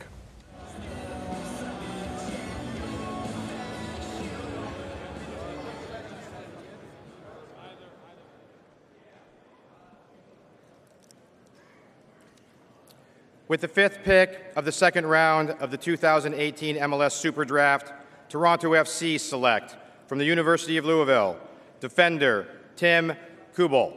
FC Dallas are now on the clock. Tim Kubel out of Louisville. Just Julian Gressel high-fiving somewhere at the Super Draft floor. Another German goes here. Still waiting on Gordon Wild. We'll see what happens with that one. What'd you see from him, Bobby, resident defender, coming in with the analysis? Toronto is stoked about this pick. You talk about the guy who is the most natural replacement for Steven Beitashour. Yep. It's Tim Kubel. On the older side, not super athletic, but just a smart, decent soccer player and can slot right into that right wing back position. This is exactly what they did last year. They picked Oyvind Aalseth, who gave them 200-300 minutes during the season at right wing back when Beitashour was hurt, when they didn't have other options there, and he was fine. And they had scouted him specifically for that role. Yep. They knew he could play right wing back in a 3-5-2. They know that Kubel can play right wing back in a 3-5-2. He's got a chance to win a job here. It might not be long term, but this is how you This is how you use the draft to get yourself a Band-Aid on what is currently maybe a slightly weak spot while you go out and find a permanent fix. He's got to push out Nicholas Haslett. Just want to throw that out. He's not going to start. He's not going to start. He's there to be Hasler's backup. Well, this is where we talked about earlier in the show when we talked about, hey, and we talked it in the context of Generation Adidas in terms of that international tag. This is where it matters a little bit more because here's a player that's drafted late. He's going to have to make the team in preseason, and it's going to be that much more difficult because there's a limited amount of international roster slots. And so that's when this really comes into play in terms of does the international tag hurt you or help you? But this gets back to how well TFC have built that roster, man. They gave more minutes to North Americans last year than any other team in the league, and they have international roster spots to spare. Yes, there's a glaring weakness on this Toronto team, is there not? It's what they said after 2016 when they lost to Seattle. There's no pacey winger, and they might not always play with the winger, but they've got no one, like we mentioned with David Accam, when it's a stalemate, when it's a cagey game, who are you going to give the ball to, get to the end line, and get the ball to Josie? Akinola. They just signed their best academy kid. He was a star with the US U17s, and look, Greg Vanny has showed over the years he's willing to give a kid a chance if the kid earns it. But you're right. I would feel a little bit more confident about this group if they had kept Raheem Edwards. Saying TFC has a glaring weakness. This is my point. They were very good. Don't get me wrong, they were very good, but this is a pretty obvious hole that they could have. Well, if you want to, they have Javinko can go to the wing. He doesn't just stay in the middle. Okay. He can go to the wing. Ricketts. Yeah, he comes on. He can go out there. But what I'm noticing happening right now is early in the draft, you're seeing teams pick on value, the best players available. Now as you fall later, you're starting to see actual more need specific, looking for backups. Goalkeepers especially. Goalkeepers, right backs. Players. Like, nobody thinks that Kubel's going to be an all-star. There's a reason for all this, and I'll get to that after this pick. But FC Dallas' 29th pick in, the 6th of the second round. Let's go to Philly.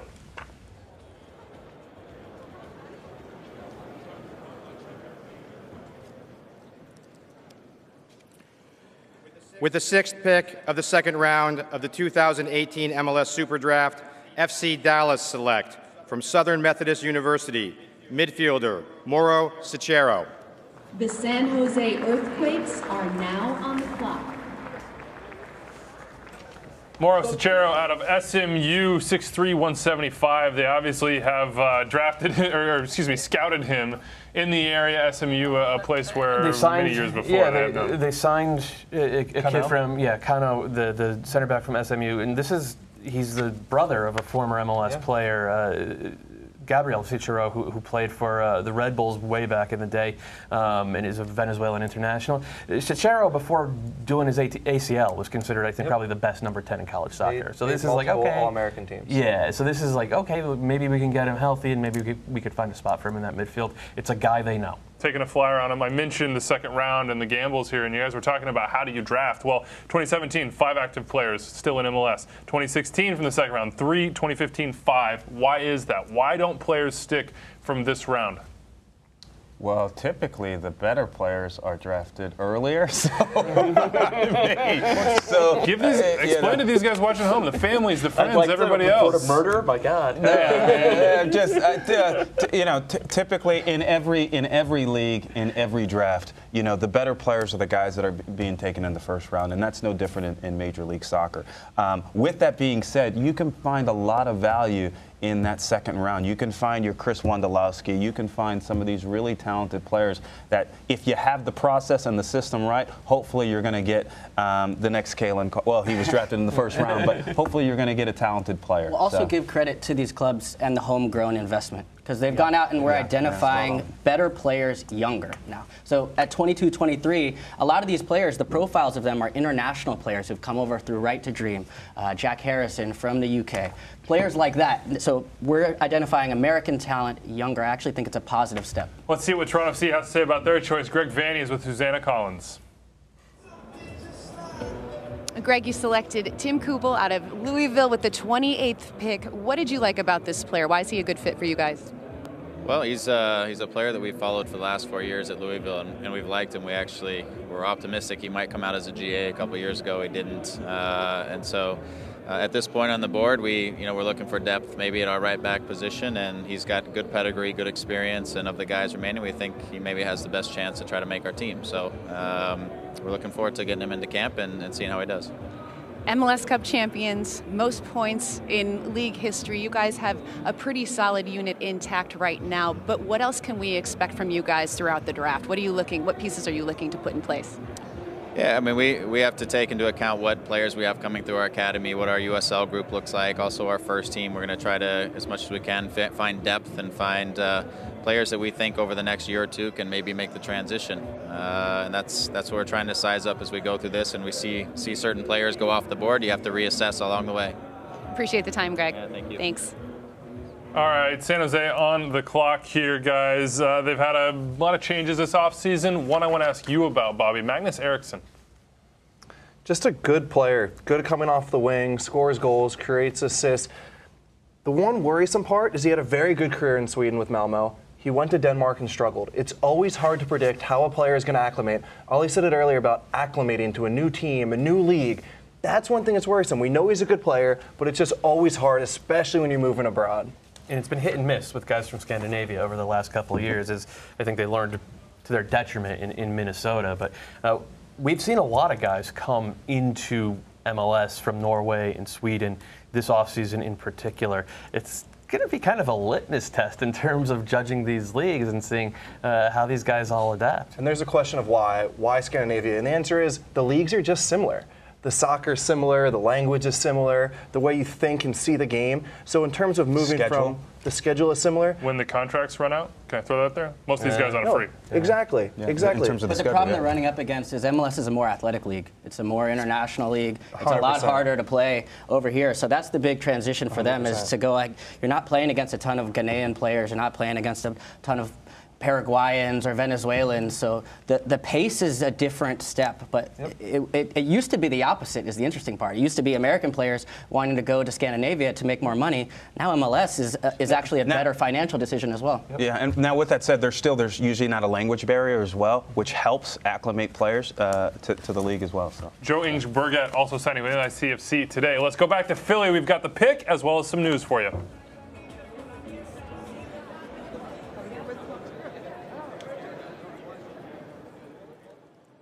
Before we announce the next pick, we have a trade to announce involving the Philadelphia Union and the Chicago Fire. The Chicago Fire have traded David Accam to the Philadelphia Union in return for $300,000 general allocation and $900,000 TAM. As for the pick, with the 7th pick of the 2nd round of the 2018 MLS Super Draft, the San Jose Earthquakes select from the University of Nevada, Las Vegas, forward Danny Wasowski. The New York Red Bulls are now on the clock.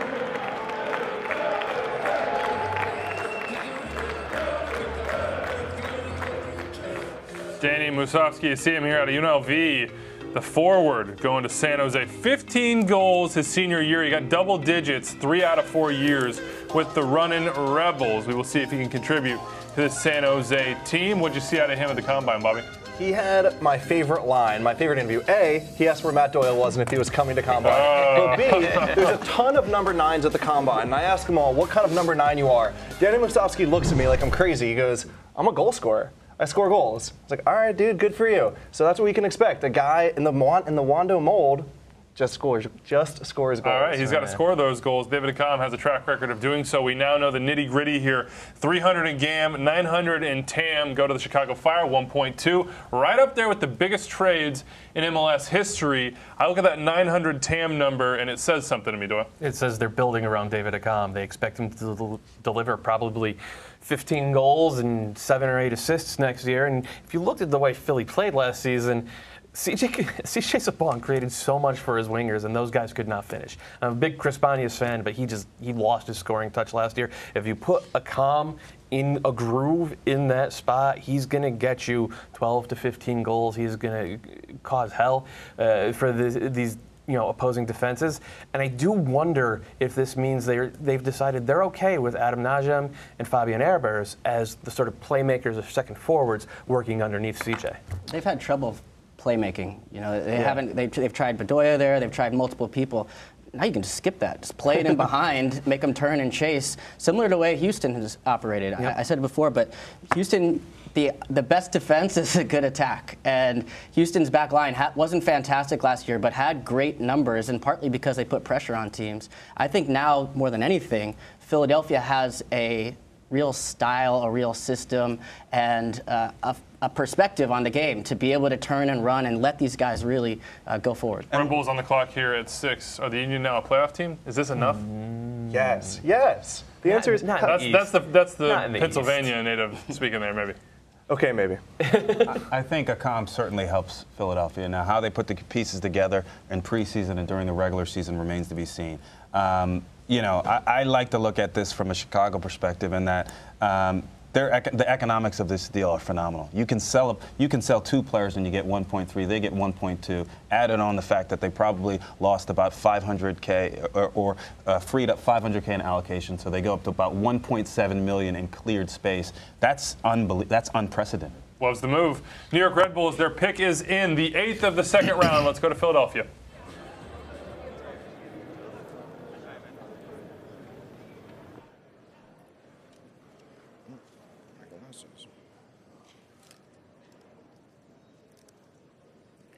With the 8th pick of the second round of the 2018 MLS Super Draft, the New York Red Bulls select from the University of Akron, defender Nico De Vera. Columbus Crew SC are now on the clock.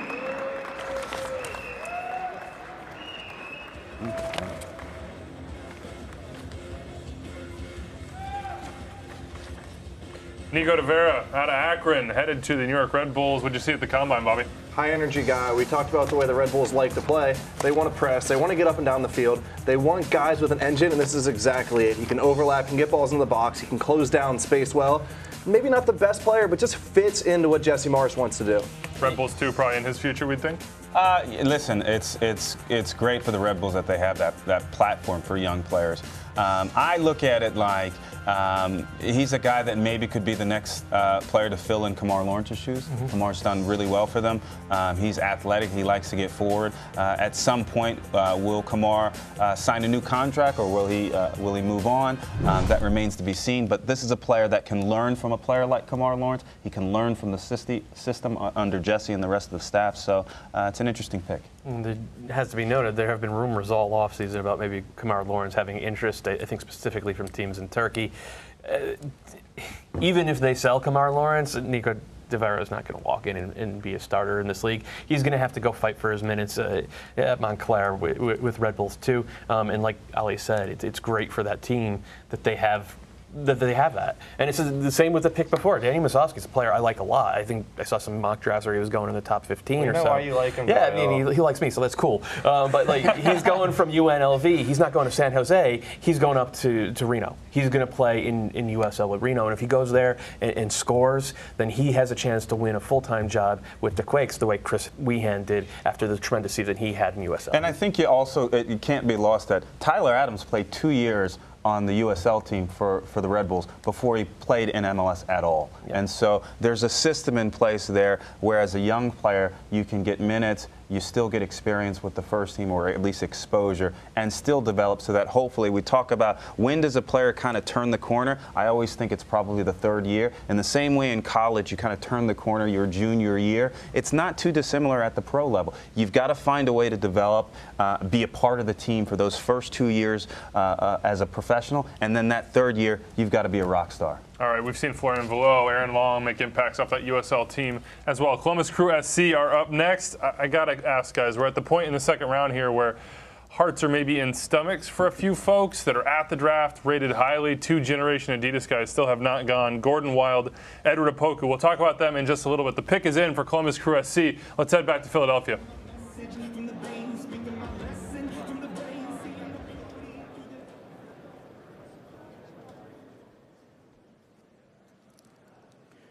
With the 9th pick of the second round of the 2018 MLS Super Draft, the Columbus Crew SC select from the University of Virginia and member of Generation Adidas, midfielder Edward Opoku. Real Salt Lake are now on the clock.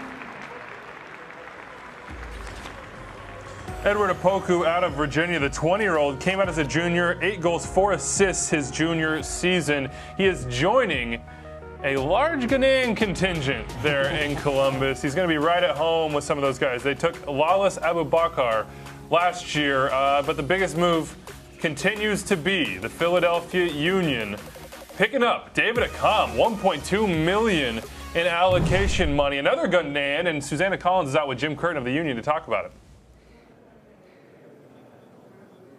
Okay, Jim, reacting to the big trade, the Union acquired David Accam from Chicago.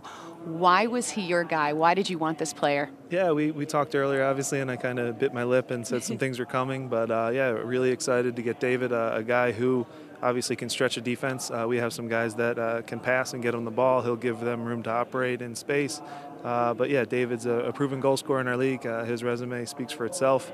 Adding an incredible player, and we're really excited to have him in Philly. The Union fan base has been a little bit restless this offseason. Why should they be excited about this move? Well, listen, every team right now is not complete. You know, going into a preseason, there's still going to be a lot more action that happens throughout the league. Players will be brought in, players will be traded from different teams in the league. That's just the nature of our business. So I would say no team is complete just yet. We're excited to get to work down in Clearwater, and we know that we already have a good core group to work with. I think David obviously brings a different element to our group. We're really excited to have him. And you think about him and CJ Sapong operating together, that's something that I know center backs won't like to deal with. So that's a good thing, and I think it will really benefit the rest of our midfield as well, which might be the kind of thing that people don't see when trades like this happen. Jim, thanks so much for the time. I appreciate it. How does this benefit that midfield, guys? We know about CJ Sapong. Space. If you're lining up against David Accam, you gotta prepare for that speed, and that means you can't start swarming the midfield. And if you give guys like Bedoya, but even more so Harris Mendunian, the ability to pick out those long balls, suddenly they are a much more dangerous team. It's what happens off the ball makes it so much easier on the ball. All right, pick is in for Real Salt Lake at 33 here. That is the 10th of this round. Let's go out to that one and see who Todd Durbin names. Virginia as well. You guys gave me a great opportunity from a kid who started school at the age of 10 and be able to stay out here and speak great English and be the young man that I am today. I want to say a big thank you to you guys. And all right, Edward Opoku getting his time. Let's go to Susanna, who's with Gio Savarese of the Timbers. Gio, your first Super Draft as a head coach. You seem very calm, cool, and collected, though. How has this day been going for you? Very good. Of course, when you have the 61 pick, you know, everything is calm. And we've just been watching, you know, everything that has been happening. I think some interesting players going to, you know, to different teams. So it's been very good. What are you looking to accomplish today? What pieces? Are there people still on the board that you're excited about? No, you know, I think for us the important part right now is seeing some players where they go to, how they will do in those teams. Make sure that we know exactly, you know, follow them, and then see where they're going to end up in the future. Just keep a track, you know, because as I said, we don't have a pick very close. So, and our team is pretty much in a good base.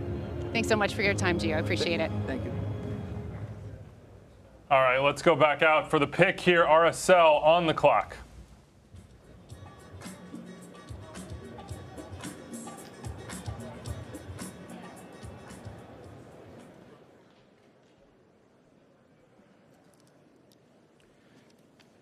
With the 10th pick of the second round of the 2018 MLS Super Draft, Real Salt Lake select from Creighton University, midfielder Ricky Lopez Espin. FC Dallas are now on the clock. Ricky Lopez Espin going to RSL. The Creighton midfielder, forward, goal scorer his final 2 years, 12 goals in his senior year, 10 goals in his junior year. Doyle, what do you think about him? I think he's a center forward. I understand that he's listed as a midfielder / forward, but to me he's a guy who projects best as a big, strong, aerial dominant number 9. You see, he's got good footwork. He's got really soft feet. I think if he had gone to a different college and played in a different system, he would have put a lot more goals on the board. This is a really good value pick for RSL. And you also know, and this is a weird way to think about it, he busted his ACL as a freshman, and he worked hard, and he came back, and you know that because of that, you know he has the work ethic to recover from a devastating injury like that. Ed Rapoku is going to have a chip on his shoulder, for sure. Goes to Crew SC here with the 32nd pick, 9th overall, but Generation Adidas sat on the board for a long time. What's that do to his mentality? If you can get that much high-end talent, Columbus is going to be excited, especially, like you said, he has something to prove. A lot of these guys who are first-round draft picks feel like they've made it. They feel like they've accomplished something. So to get a guy with the talent of a first-round draft pick and get him in the second round just adds a little something extra. Yeah, I mean, it brings you back to reality. You know, this is professional sports, and so a lot of times information goes a lot of different ways. You hear a lot of things from fans and different things on social media, maybe your agent, maybe your parent, about where you should be drafted, whether that's in the top 10 or in the top 5. And as a young player, as a young person, that influences your expectations. And so when you think you're going to be drafted in the first round and you drop to the second round, it's a reality check. And those guys need that because you're going to go into preseason, and whether you're a first-round pick or a second-round pick, you got to make the team. I have it from good sources that Kalen Carr's draft stock is dropping right now. Oh. It's not where you start, it's where you finish. Trash talk here. Yeah. Strap on the helmet. That's where Kalen Carr finished. Let's go back out to Philadelphia. FC Dallas's pick is in.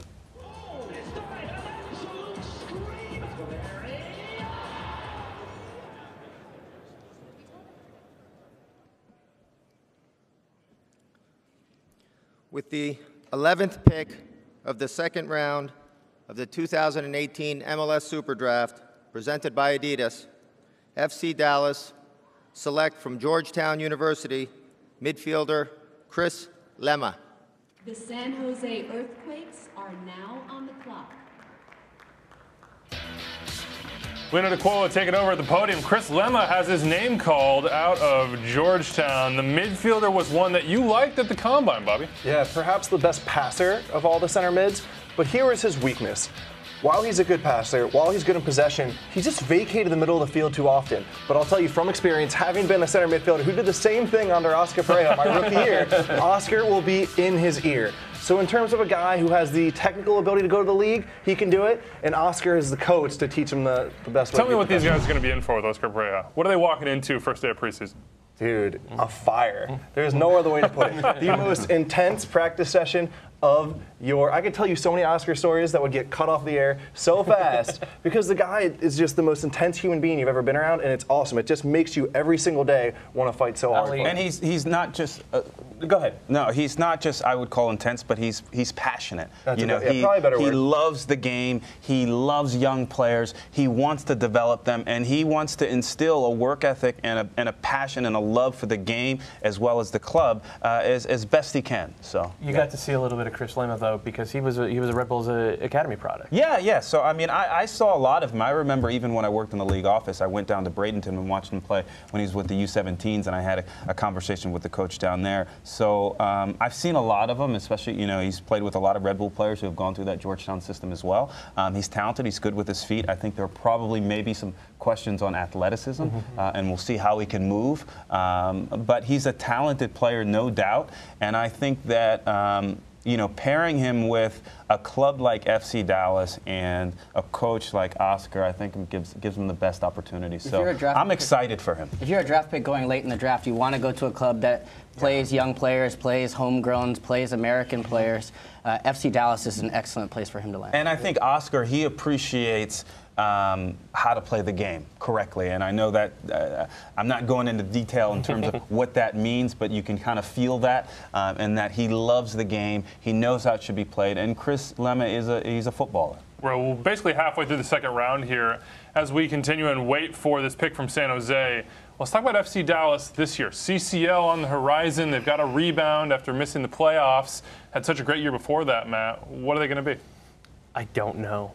I don't know because what happened in the second half of the season to FC Dallas last year is unprecedented. I'd never seen a team that good in MLS tank that hard, and we know why it was. The locker room broke. Maxi Urruti wanted out. Hernan Grana was a problem. Kellen Acosta thought he was going to be moved. Walker Zimmerman wanted out. Maybe Barrios wanted out. Maybe Grazo wanted out as well. So they have most of those guys back, and they have to weave something coherent out of it. Good luck. The one thing they do have is we'll get to more on that in a top second, actually. The allocation. pick is in here. I'll get back to you, Caitlin. San Jose are on the clock, and they've made a decision. Let's go to Philly.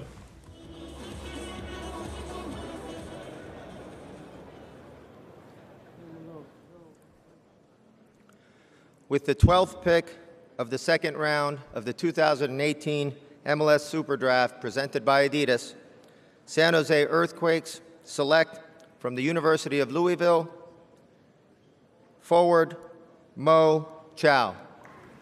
Atlanta United FC are now on the clock.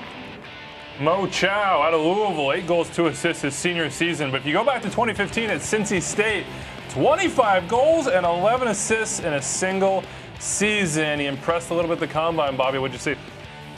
I feel like I'm a little bit of a broken record because I applaud these picks, and that wasn't always true. If you had gone back to my draft, to other drafts, I really thought these teams were bad at drafting. But to me, this is another good one. Chow has top-end talent. He needs to learn the mental part of the game. He needs to make better decisions. But especially for that forward line with guys like Wando, Vako, Hoyson, not super athletic. Chow is a really athletic player, has some flair. So again, I'm going to applaud this second-round pick.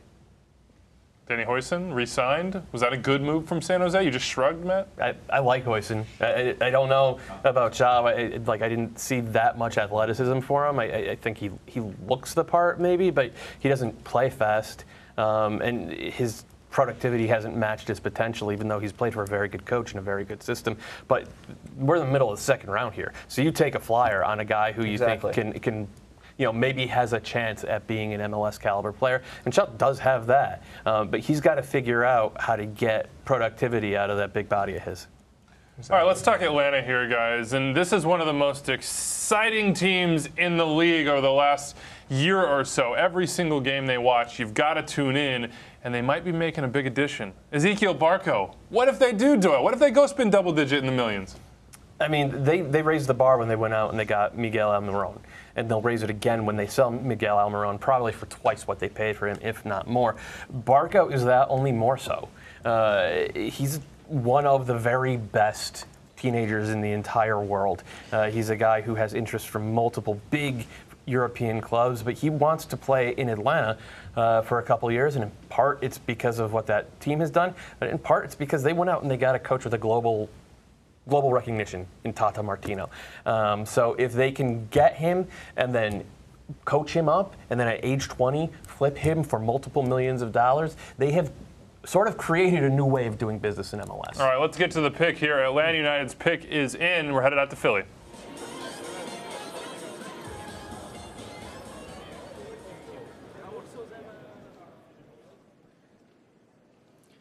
With the 13th pick of the second round of the 2018 MLS Super Draft presented by Adidas, Atlanta United select from Clemson University midfielder Oliver Shannon.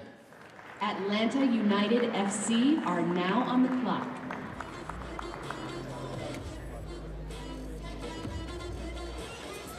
Oliver Shannon out of Clemson, the midfielder. A starter his final 3 seasons, but really played most of the time for 4 first-team All-ACC his senior year. Headed into an Atlanta squad that's expected to be one of the most exciting, if not one of the best in MLS this season. Young, explosive, impressive. Shannon, what are they getting? A destroyer, I think. Not a guy who just sits and protects in front of the back line, but a guy who, I mean, he's English. He runs around a lot, and he loves to try to spread the field. He has a chance to be an MLS caliber player. I don't know how they fit another international onto this team, even though, to be fair, they've done a really good job of getting green cards in Atlanta. Let's take a look at the 11 as it stands right now. Bobby, tell us what we're seeing here. Guys, I'm as stoked as anyone to watch this team. Caitlin, how fun is this team going to watch? But I have one concern, and it's the balance. When you say exciting, there's also a drawback to that, right? At some point, you need someone to tackle. You need someone to do the little things. I asked Tata about this directly, and to be honest, he wasn't concerned at all. He felt he had Lorenowitz. He felt he had Carmona. So I'm stoked about it, but I am a little concerned that they need someone to carry the water. I say forget it. Outscore them, keep going forward, send these guys forward, just run. All these guys can get up in the attack. You could see Barco potentially coming in for Gressel there. He also has the versatility to play in the midfield. But the one guy that I'm looking at the most here, the biggest addition, Darlington Nagbe so far. So much of the attack is these arrows going forward. Nagbe gives you something that can put his foot on the ball, step on it, give you a little bit added possession. So much criticism was laid on him for his lack of production in goals and assists. He's not expected to do that. They have the guns to do that, the weapons. Nagbe can be himself. I see this as a huge signing for them. One point I want to make that you can never underestimate, and Ollie knows this completely trying to build a team, it's really hard to fit that many stars into an 11, into a locker room. Everyone wants the ball. Everyone wants the attention. So the bigger name guy you sign, it's harder to fit him into that cohesive system. I think that's a really good point. Everybody's a hero when it's 70 degrees and sunny. And so, for Atlanta, what's most important is they've got to be winning, and if they start to lose, then the bigger names you have that are accustomed to having the ball all the time, things start to become challenging. So Tata's going to have his hands full, but it's a good problem to have, is having tons of good players on your team. All right, Atlanta have back-to-back picks here in the second round. Let's go back to Philly for the 14th in the second round.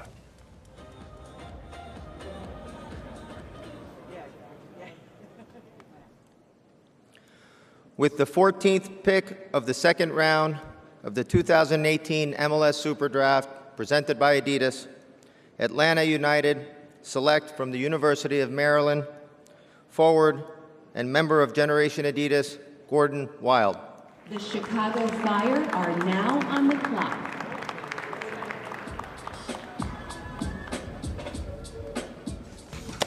Got to be feeling some relief here. Gordon Wild, the final Generation Adidas player, comes off the board of the 37th overall pick to Atlanta United. He's 22, from Germany, spent 3 years at the University of Maryland, turned down that GA offer after his sophomore year. He had a huge year, that second one, 17 goals, first-team All-American. It went down the final year, 5 goals in the first 6, then out. Why, Doyle? What's wrong here? It was tough to put a finger on what went wrong with Maryland. I mean, Maryland's collapse this year was even more epic than FC Dallas's. That Maryland was the best team in the country until like early October, and then they were the absolute worst team in the country. And Gordon Wild going dry in front of net was part of it. He's a poacher. He's a guy who finds the ball, finds spots in the box, and lets other guys do the work for him. That can work with Atlanta United, but I think he's going to have to prove it works first with Atlanta United too. We'll see what happens here. Let's talk Chicago Fire. They're on the clock now with the 38th pick. Of course, involved in probably the biggest trade of the day, $1.2 million in allocation money coming their way. We've talked about how they might spend it. I want to talk about their ceiling. Ali, can they get to where they were last year? Or are they building even higher?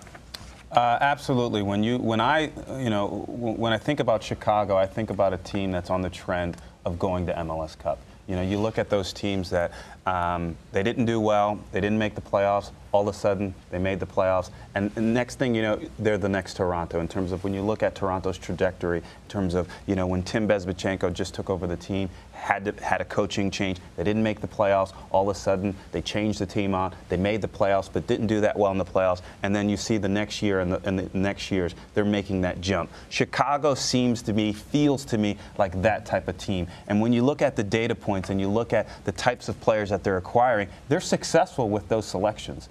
Those players have done well. Yes, they've had some injuries, but they've done really well with some of those player acquisitions. I think Nelson's done a fantastic job. I think Pono's done a really good job. They've brought in a good staff. So they have all the makings of being a serious contender in the East. And now they've got a ton of money such that they can really either make an acquisition or make some changes, figure out the trade market over the next month and a half, or they can save that, put it in the bank, and maybe they do something in the summer, and make an acquisition. So I think I like the way Chicago is positioned.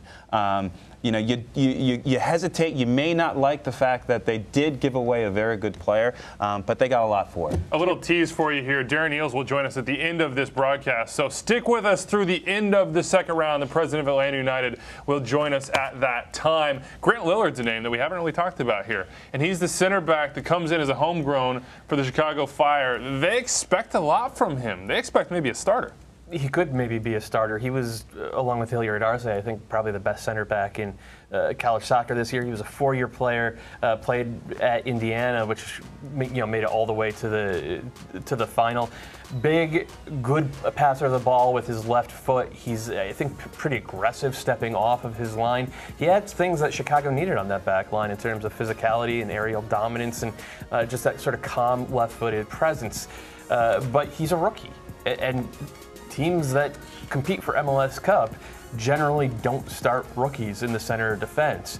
So you have to wonder if some of that, haul they got for David Accam is going to go to getting a top-tier center back. And you also look at their roster; they have 2 wingers right now. One is Luis Solinak, who's fine, and the other is Daniel Johnson, who's a second-year player, was a combine hero last year. I like Daniel Johnson a lot, but again, not the type of guy who you pencil in as a starter on an MLS Cup contender. So Nelson Rodriguez, I think, has a ton of work to do. There's talent, but there's a lack of balance in this team that needs to be addressed in the coming weeks. All right, the pick is in from the Chicago Fire. Let's go back out to Philadelphia for the 15th pick of the second round.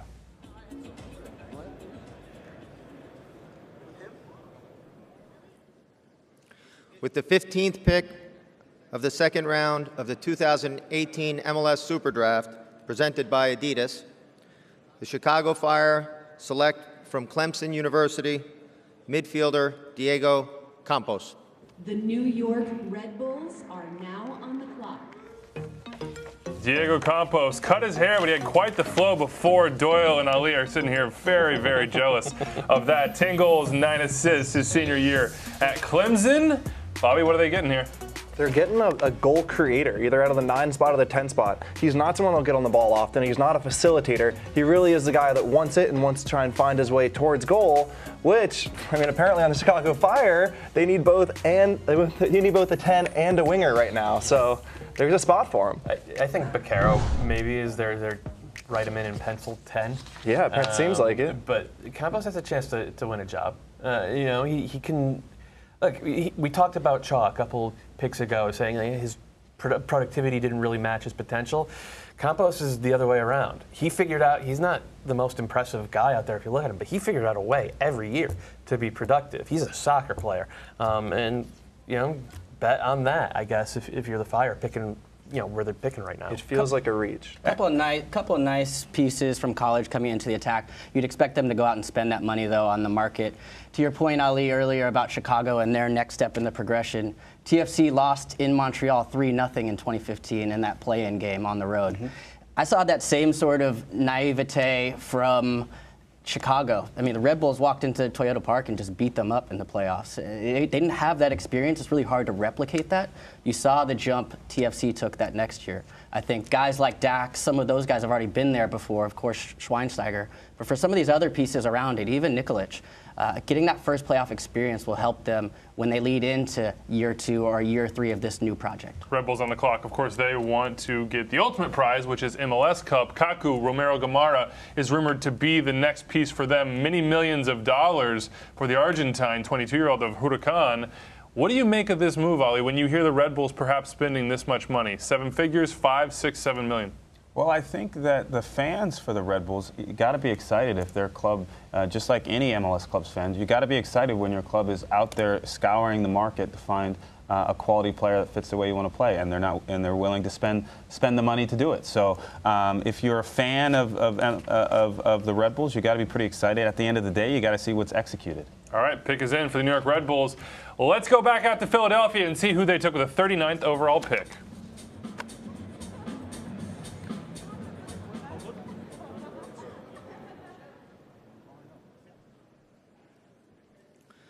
With the 16th pick of the second round of the 2018 MLS Super Draft, presented by Adidas, New York Red Bulls select from the University of Wisconsin, forward Tom Barlow.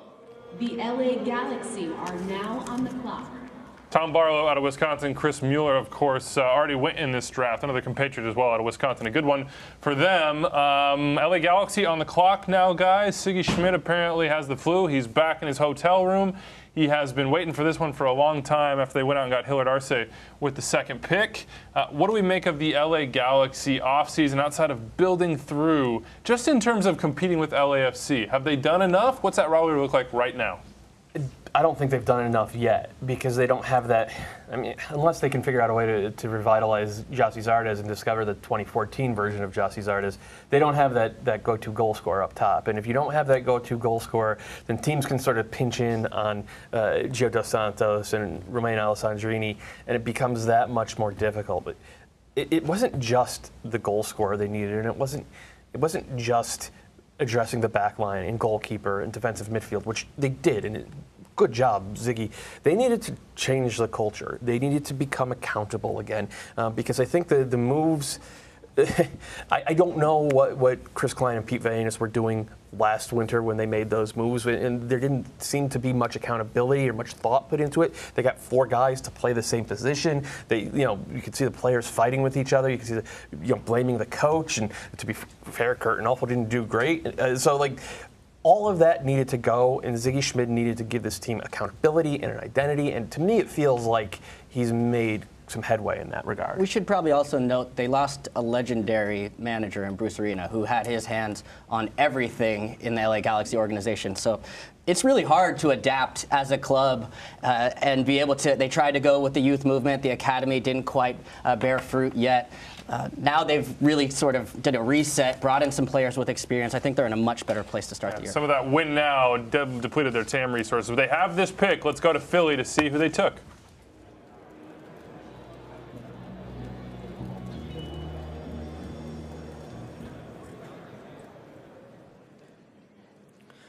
With the 17th pick of the second round of the 2018 MLS Super Draft presented by Adidas, LA Galaxy select from Stanford University midfielder Drew Skundrich. Minnesota United FC are now on the clock. Drew Skundrich out of Stanford. Bobby, that means you get first crack. Man, they want winners. What can you say? I mean, this goes exactly to what Matt said. It's a joke, right? Always play up Stanford. But what Doyle said, they need accountability. They need to change the culture. And who better can you bring in than guys that won 3 straight championships? Listen, Drew played center mid in college. He's going to have to move to outside back, but he's a guy that can play multiple positions. Decent athlete, but just a good person who has no problem raising the level of his teammates. What's his position in MLS? Is he a 6? No, absolutely not. Outside back. All right. I got to break in right here, right now, because Susanna Collins is with Darren Eales, the president of Atlanta United. Let's go to Philly. Darren, when we spoke earlier, I mentioned Barco Watch, and you kind of gave me a funny little look, but you just broke some pretty big news, didn't you? Yeah, look, we're really excited. Atlanta United, signing Ezequiel Barco, one of the best under 19 players in the world. It really says a lot, I think, for the state of Major League Soccer and the way that this league is going. That a player like him would choose to come to MLS in Atlanta rather than some European options that he had. How do you see him fitting into what is already a pretty potent attack at Atlanta United? Yeah, look, it's a great problem for Tata to have, isn't it, really? You've got sort of, Joseph, Miggy, Tito, obviously now with Barco coming in as well. It gives us some real opportunities, but I do think he gives us something a little bit different. So, if you look back to our nemesis last year, DC United, and teams that sort of sit back, what Barco does is lets us have that player that can dribble and unlock a defence. So I think he does offer us something a little bit different, and I think that blend up front is going to be pretty potent. Darren, thanks so much for stopping by again. Appreciate it. Thanks, Suzanne. Whoa, big news broke right here on the Super Draft broadcast. Ezequiel Barco. Barco Watch has been going on for a long time. It is over a multi-million-dollar transfer here. It is a big, big deal. I was joking with a friend yesterday that Atlanta was going to steal everybody's spotlight by announcing Barco on the day of the draft. I respect it so much. Go out there and get all that shine on yourself. And look, all due respect to all the young men who were picked today, the name that as be on every MLS fan's lips tonight, is Ezequiel Barco. This is an acquisition unlike any other in MLS history. Full stop. So I love the acquisition. I think it's great. I think it fits the way Tata wants to play. I think he'll fit well within the personnel. One of the things that I like a lot is the timing of the acquisition, because a lot of times these transactions, it takes a long time to complete them and just get them signed and done and dusted, and then you have a player that's coming in literally a week before the season starts. Now you've got a talented player that can fit into this roster, and hopefully he'll be able to start day one in preseason. Not just talented, but a winner. Does he have the makings of a Stanford man, or is he more of a Cal Bear? Well, we should also mention 18 years old. For those who don't know, 18 years old, coming from Argentina. It helps when Tata Martino walks into your door. He's coached Messi and a national team before, but he's ranked 17 in the world for teenagers. For reference, Weston McKennie is 19, Pulisic 4. This could be one of the record signings. We don't know the figures yet. And was the best player on the field in the Copa Sudamerica final. We're going to spend so much more time on this. We'll be right back. Minnesota United's pick is in, though. Let's go to Philly.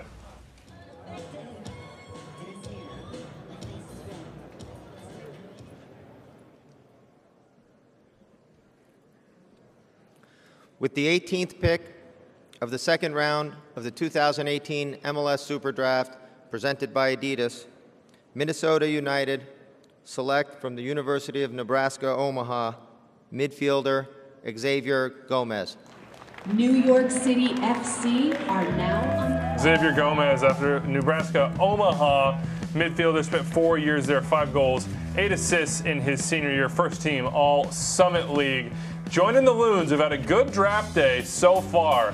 Traded up, traded down, got the players they wanted. We'll see how they impact that first day roster. But unfortunately for the Loons, man, Atlanta United once again steals their thunder. Ezequiel Barco is the big news right now in Major League Soccer. And Darren Neal's kind of referenced that 1v1 ability. You talked about front sixes, Bobby. Their front six, where's it rank in the league right now? Probably number one. Player for player, it's got to be number one. I can't emphasize enough. At some point, guys, you need balance to your team. Yeah. I mean, you can't just judge a team off front six. Don't get me wrong. I'm going to be really excited to watch this team play, but I'm still not going to put them ahead of Toronto or even probably NYCFC in the East. I mean, I don't know who's going to win the ball back. Carmona runs a ton, but he's not like a ball winner. He's a harasser, and that's what Lorenowitz was so good at last year. And sliding Nagby into Lorenowitz's place, I don't get it. Nagby doesn't do that. So I'm with you. I think this team, they maybe lack some balance. But if you win a game 5-3 instead of 2-0, you still get 3 points. And right now, they look to me like they're built to win a lot of games 5-3. And the one thing I would reference also is I hear what you're saying regarding balance. No team in the world is perfect. And you know, when you get an opportunity to acquire a certain player in the marketplace, you got to just make it happen. And then sometimes everything's not perfect. It doesn't always line up. And then you just got to find a way to make that happen, make it work. It's good business, too. Yeah, I mean, sure. they're going to be able to sell these guys. The rumored offers for Miguel Almiron are astronomical, you know, almost double what you've heard he was bought for. So Atlanta United's a unique situation. They're filling their stadium with 72,000. This is good business. It's a huge investment, but it's making sense. All right, we'll see what it does on the field. Preseason opens very, very soon. Meanwhile, New York City FC's pick is in. Let's go back to Philly.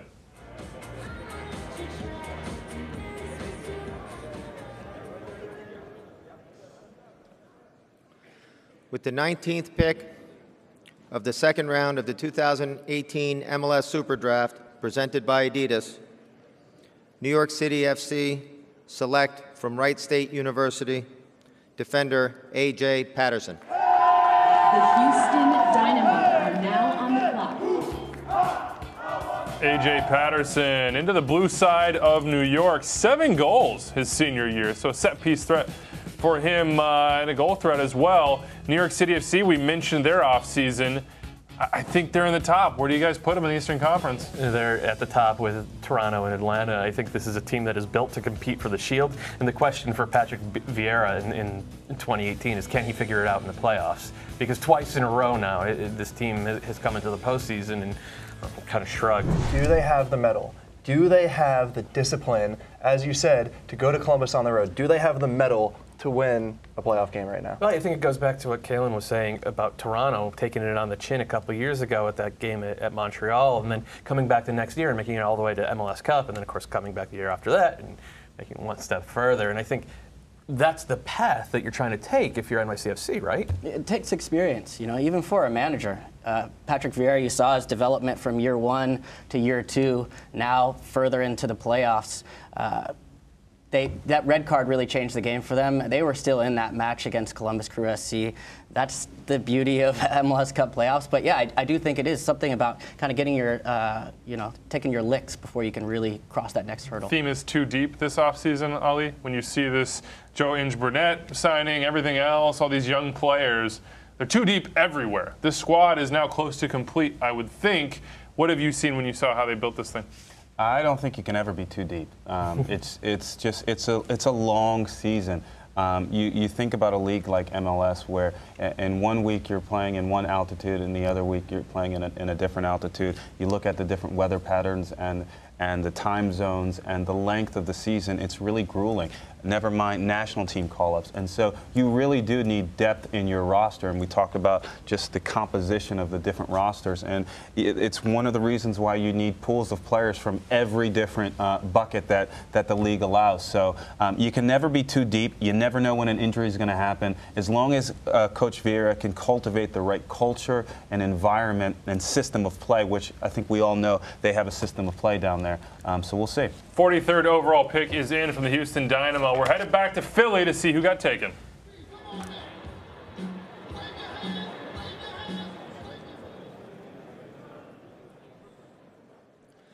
With the 20th pick of the second round of the 2018 MLS Super Draft, presented by Adidas, Houston Dynamo select from Providence College forward Max Steves. Columbus Crew SC are now on the clock.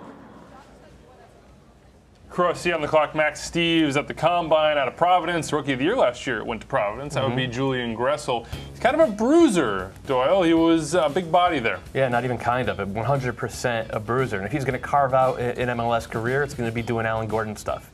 It can't just be throwing his weight around in the box. We've seen it from Alan Gordon over the last really 10 years. He developed into a type of guy who could set his wingers up with some good footwork, had a little bit of vision. Max Steves is going to have to develop that. If they sell Cubo Torres, he's got a shot at making this roster and maybe playing some minutes as well. I hope nobody downplays the Alan Gordon comment. Yeah, Alan Gordon's awesome. Every team should have an Alan Gordon. Yep. Every team should have someone who's a specialist in the air who can go in and bruise at the end, maybe even go in defending and clear out corners. Yeah. Every team can have an Alan Gordon. He's a free agent. He is. He still hasn't been signed. What have we made of that free agency class here? Still a little bit slow, though. DeMarcus Beasley seems to have signed with Houston. Yeah, I feel like the natural spot for Alan Gordon would have been at LAFC, but they already signed Harvey and Beitashour, and correct me if I'm wrong, you can only sign 2 free agents per draft class, right? I can't correct you right now. You can't correct me, all right. We've got to get Ben Bear on the phone. But, I mean, to me, Alan Gordon's the type of guy that any team that kind of has an idea that they want to compete for MLS Cup, you go out and you get him because he has had a knack for scoring big goals in big games throughout his career, and he will do the dirty work that other guys just don't like to do. Yes and no. I hear what you're saying in terms of, hey, it's really good to have a guy that's physical, that's going to do the nitty-gritty work, that can maybe bounce in a goal here and there. I think it depends on how the team wants to play in terms of what style do they want to play. Does, as we're calling it, the Alan Gordon type mold, does he fit in on an Atlanta United? I'm not sure. So I really think it depends on what the, I won't call it philosophy, but what's the style of play. And I don't know if you need that type of player in every team in MLS. Let's turn to maybe for Houston. Yeah, let's turn to Crew SC here, and they're on the clock. We're waiting to see who they'll take with this 44th overall pick. We know about the news around the club right now. It's a little bit of uncertainty. All Kamara as well as Justin Meram have requested trades. Greg Berhalter stood pat. We saw 1.2 for David Accam. What's it going to take to get one of these two guys if you're a team out there trying to make a deal? Less than 1.2. Less? Maybe close, but less than 1.2. Meram is very good. Kamara is very good. They're not David Accam, but it might be close. Might be close to 1 million, maybe 800, 900,000. Meram's better than David Accam. More productive, has a longer track record in the league. Doesn't maybe have Obviously doesn't have the pace, but he's more of a playmaker. He is a couple years older, so probably less than 1.2, but only because of the age, not because you're just wrong, Bobby. I was going to say, it took you a while to get around to agreeing with Bobby. Oh my goodness. Well, I also think it also depends on what Columbus, if they're willing to part with one or both of these players, it depends on what they have lined up. You know, maybe it takes a little bit more because they don't have a replacement. Maybe it takes a little bit less because a team's willing to add in a player or some other assets. So I think it all depends. If you're going to get rid of one or two quality players, you need to have some reinforcements coming through. Our LAFC, or excuse me, they'll come up at 47, but at 48, LA Galaxy, are they disappointed on this day? We saw the timeout with that second pick. Not to have made a move, not to have grabbed some headlines, not to have gotten some of those missing pieces? I would be thrilled if I was the Galaxy, because LA just needed to get solid again. They just needed to get solid, and that's what Thomas Hilliard Arce is. He's just going to be a solid defender. He's never going to cost you games. He's going to be good in the locker room. He wins wherever he goes, and that's what the Galaxy need from that spot. If they want to swing for the fences, they could swing for the fences on the international market. In the draft, keep it simple. All right, Crossia has made a decision here with the 44th overall pick. Let's go to Philly to see who it is.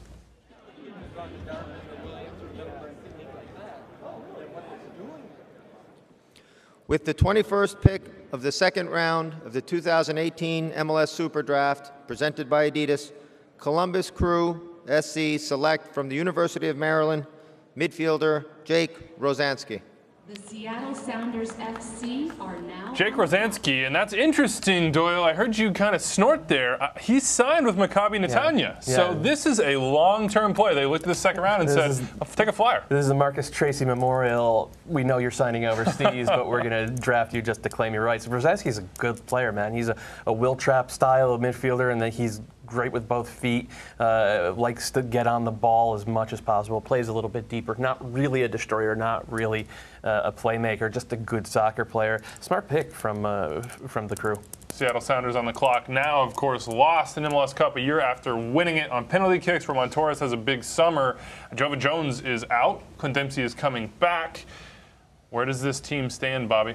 I would have loved to have seen them take a center back with a high ceiling. Marcel's getting older. Torres getting older, Torres going to the World Cup. I would have loved them seeing them move up in the draft, taking Omsberg, somebody with a high ceiling. After that, it's a solid team. It's hard to say where they need to improve other than getting younger at center back. I'm with you there. They don't have, like, they drafted Tony Alfaro a couple years ago, and he's a pretty good, I think, depth player in MLS. They have the kid Sam Rogers coming up through their homegrown system, but I think he's probably a year or two away. They don't have that young, high upside center back.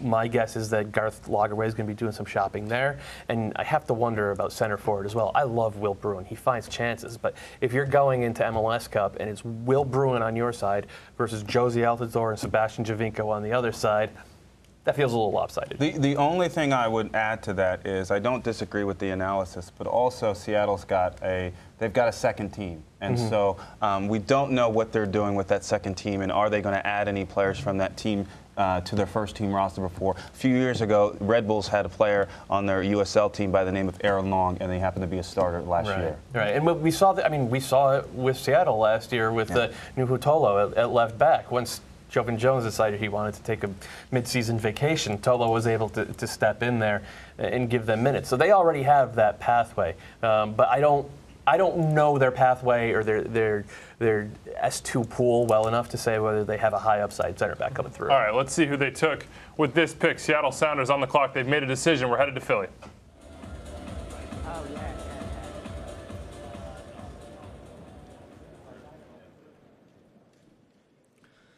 With the 22nd pick of the second round of the 2018 MLS Super Draft, presented by Adidas, Seattle Sounders select from Duke University defender Marcus Fjortef. Toronto FC are now on. Well, there you go, Marcus Fjortef. We're talking about a center back, perhaps with high upside.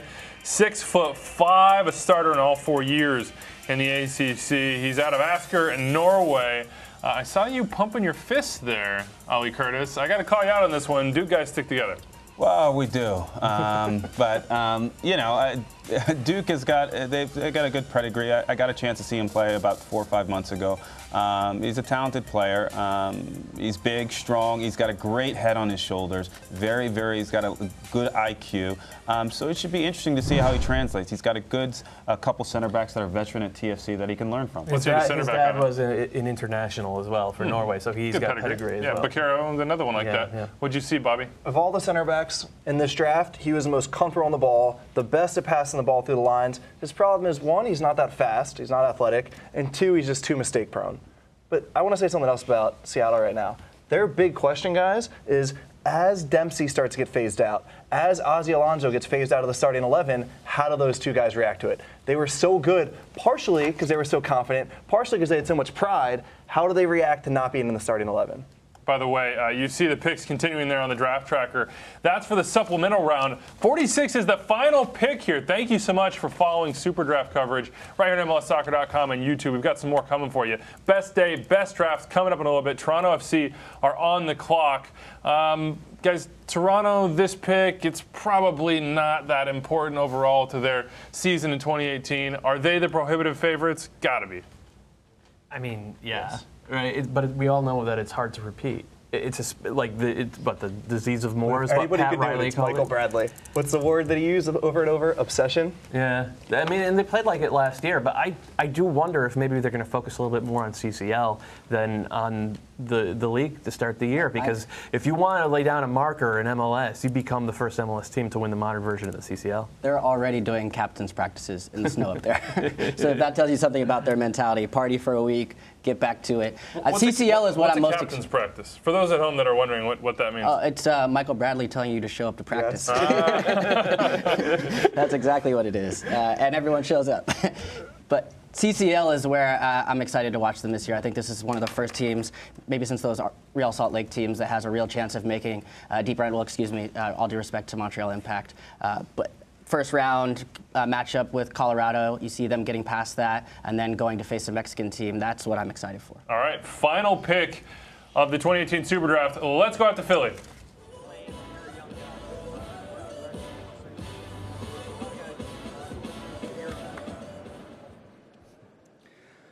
With the last pick of the second round of the 2018 MLS Super Draft, presented by Adidas, Toronto FC select from Western Michigan University, goalkeeper Drew Shepard. That concludes the draft. Thank you all for coming. All right, plenty more to come right here. Let's go big picture, guys. Who had the best draft? Who impressed you most, Bill? Minnesota United. They got Mason Toye, who I don't think is a starter right away, but he's a long-term asset. And then they got Wyatt Almsberg, who I think could maybe be a starter, especially if they're willing to move Calvo out to left back or maybe even play a back three. Carter Manley, not a great passer of the ball, but a rock defensively at right back. So I think they made themselves younger and they made themselves better today. They're a team that has to treat the draft differently because they're not a big budget team. And Manny Laga's got it right, so kudos to them. Anybody else have a team outside of Minnesota? Who impressed you? Doubling down on Minnesota. They got 3 guys that can get a lot of minutes in this league this year. Can I throw Chicago Fire out there? Bakero, Mo Adams?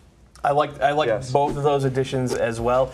You know, I forgot about it because we've been talking about the David Accam thing so much. But yeah, Chicago Fire just got better, didn't they? Right up the spine of that team. And if you can get answers via the draft, that frees up more money and more room for Nelson Rodriguez to go out and do some shopping on the international market. Sure, I think if you can get, I think Alexi maybe had mentioned at some point, but in general, if you can get one player that can improve your team out of the Super Draft, there's a lot of value in that. For me, I thought LAFC got 2 players that could that will get significant minutes in this year and years to come, and in that sense, I thought they did really well. LAFC for me also, best day. Moutinho, I think it's going to be rock solid for them, and Blackman as well, solid contributor in the top 3. Looking at this draft, looking at the talent, who's the guy, if you had to pick one, that's going to have the biggest impact on 2018? John Bakero, Rookie of the Year.